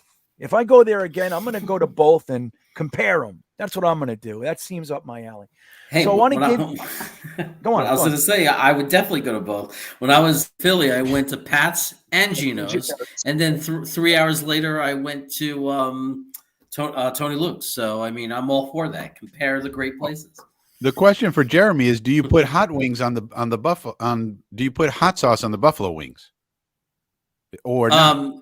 Not if they're good. Like if I went to if I was in Buffalo, I'm not messing with the flavor. I want to eat them the authentic way. Right, I got you. Okay, that's the thing, because people's like, and you hear this all the time. People are like, I want it hot, and then like they think that hot sacrifices flavor, but it shouldn't be that way. If they know what they're doing, you can have very nice heat but still have great flavor. And that's what I'm looking for. I want it to be hot, not obscenely hot where I'm miserable. Like I can handle hot, but there are some that it's just like, all right, what the fuck is this? You take one bite and you're like, all right, where's the asshole? You know what I mean? Who did this to me?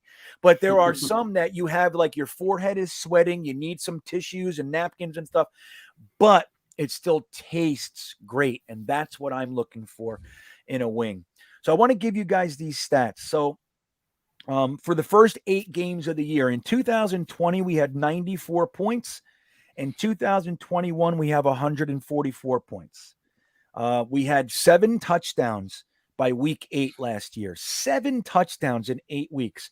This year, we have 17. So even with if you remove the last 2 weeks, the 6 touchdowns, we still had 11 in 5 weeks or 6 weeks where in 2 less games. You see what I'm saying? We had 1 more touchdown in 2 less games. In 2020, by week 8, we had 0 games with a quarterback that had over 250 yards passing. In 2021, we now have 4 games with the quarterback passing for over 250 yards. So again, we know that the last 2 weeks they did that.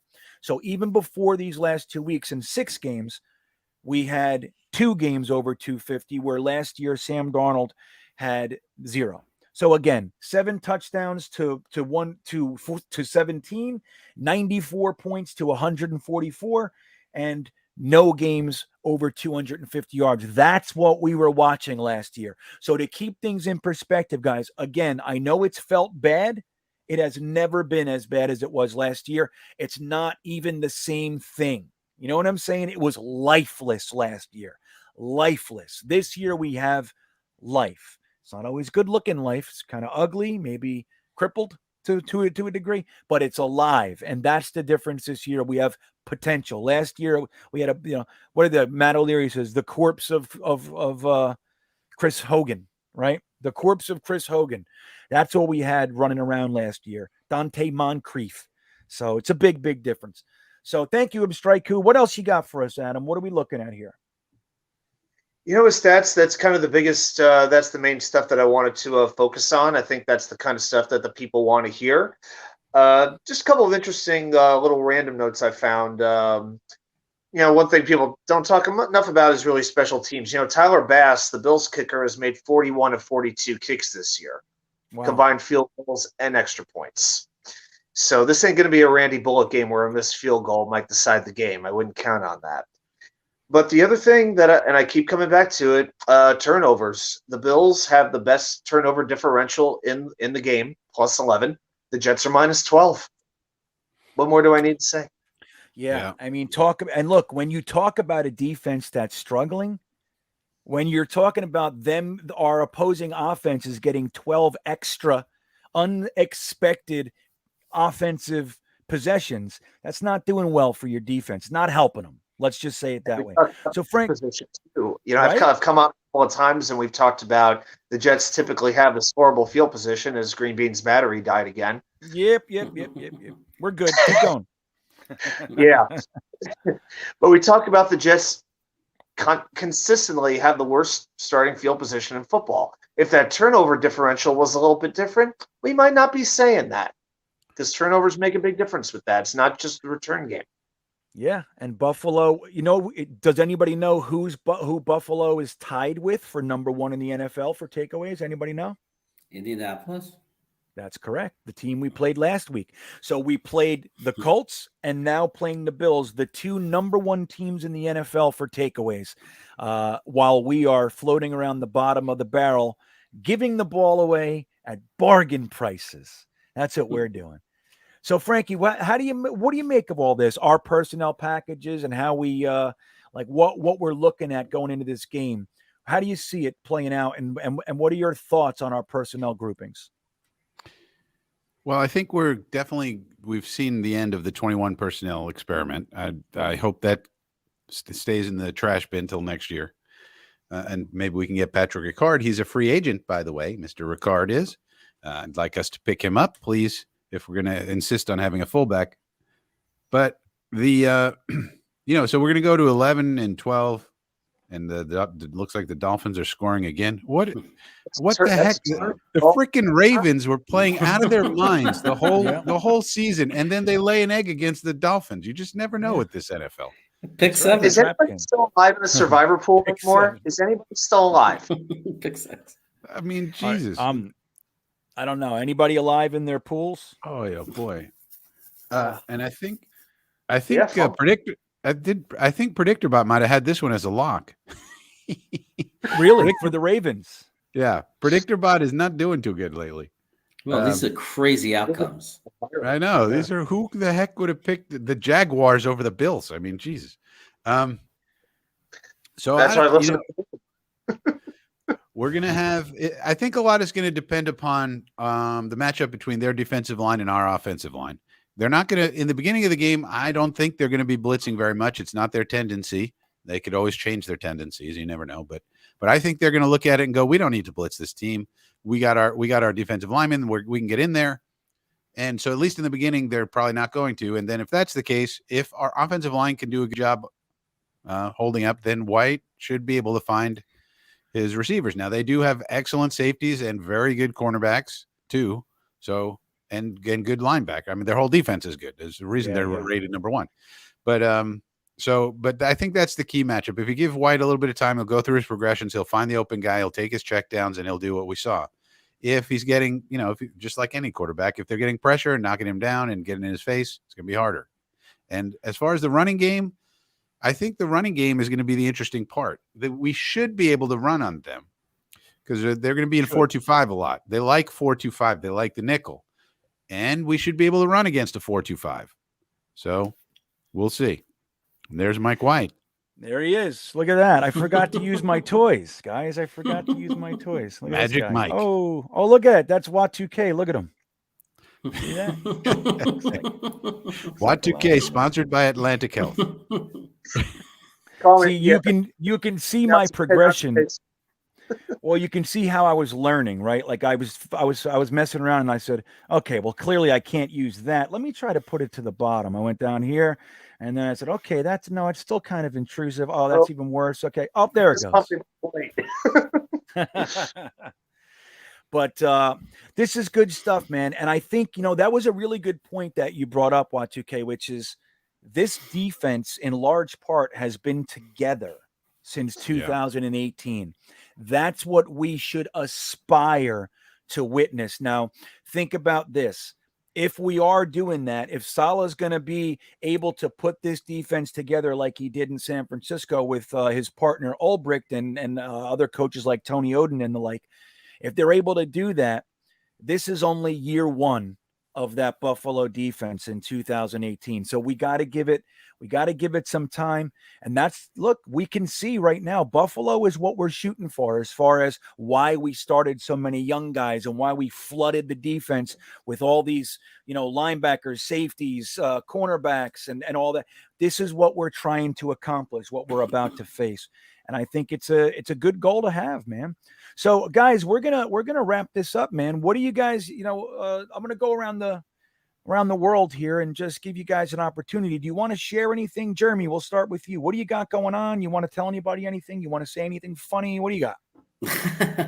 I was just going to quickly say from before I didn't get to when you were talking about how we're doing this year offensively. I just wanted to quickly say for everybody that wanted to keep Sam and said it was a huge mistake to let him go. Look at how Sam played against New England. Look at how Zach Wilson played against New England, and consider that Sam is in year 4 and Zach is in year 1, and that was his second NFL game of his life. And then tell me that we made a mistake. But what do I got going on? I got tomorrow night, me and Frankie's little show will be on at 8 p.m. Then Saturday morning, I'll be on with you, GreenBean, and I'm hearing that we're going to have a pretty awesome guest is he from New Zealand or Australia? Australia, but he's going to be on not this week, the following week. Oh, okay. But anyway, we'll be on at 11 Eastern, 11 a.m. on Saturday, and then I'll be back with Frankie at 7 p.m. for our Sunday show at the Frankie from Flatbush channel.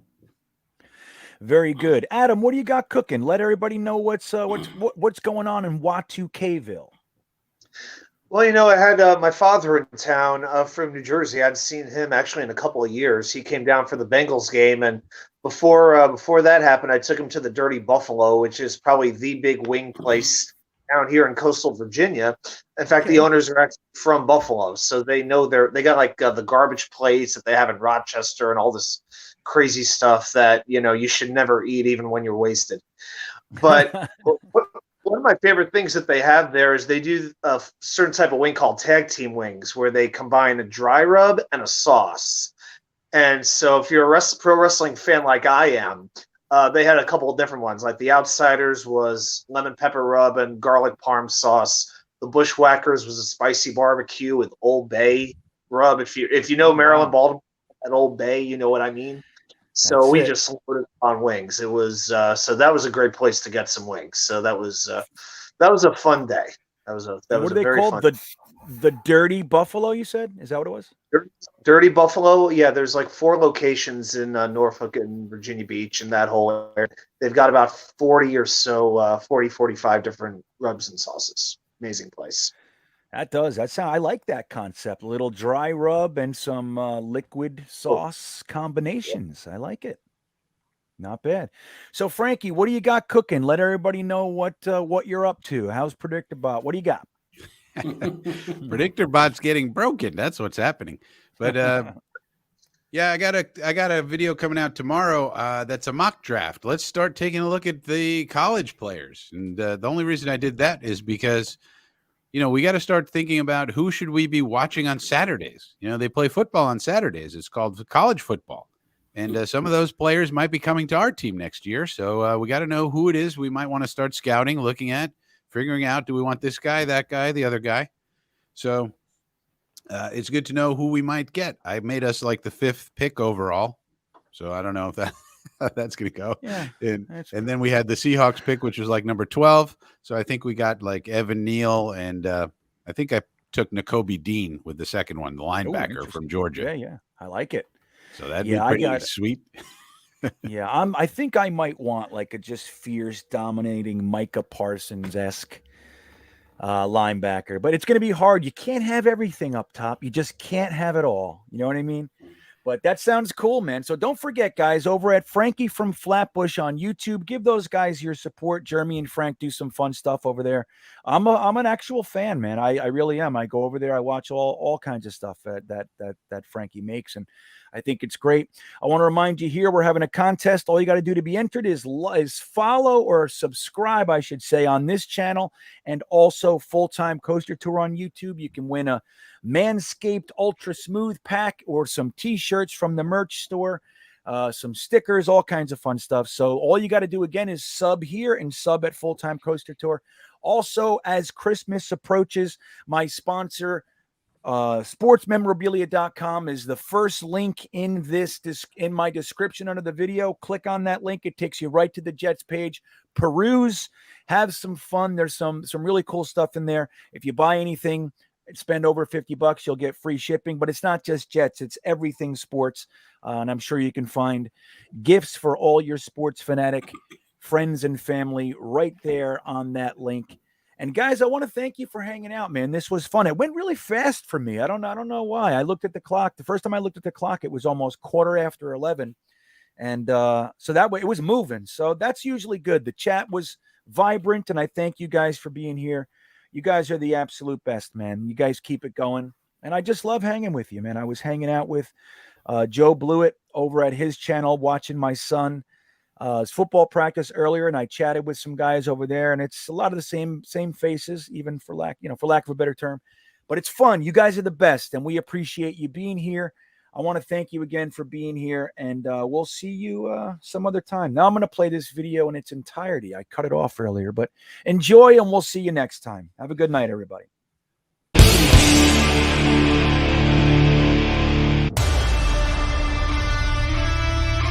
There with high pressure in control. Man, that looks great. Jets! Jets! Jets! Jets! Oh my God, it's so beautiful. 78 degrees, Jets football, and we're winning. That's what's going on today. That's why everybody's so psyched. This isn't no happenstance. This is a guarantee, just like Joe Namath said. See that? There are few things in life you cannot put a price on. Loyalty, tradition, fierce passion. Today is a gigantic family reunion because finally, they're back.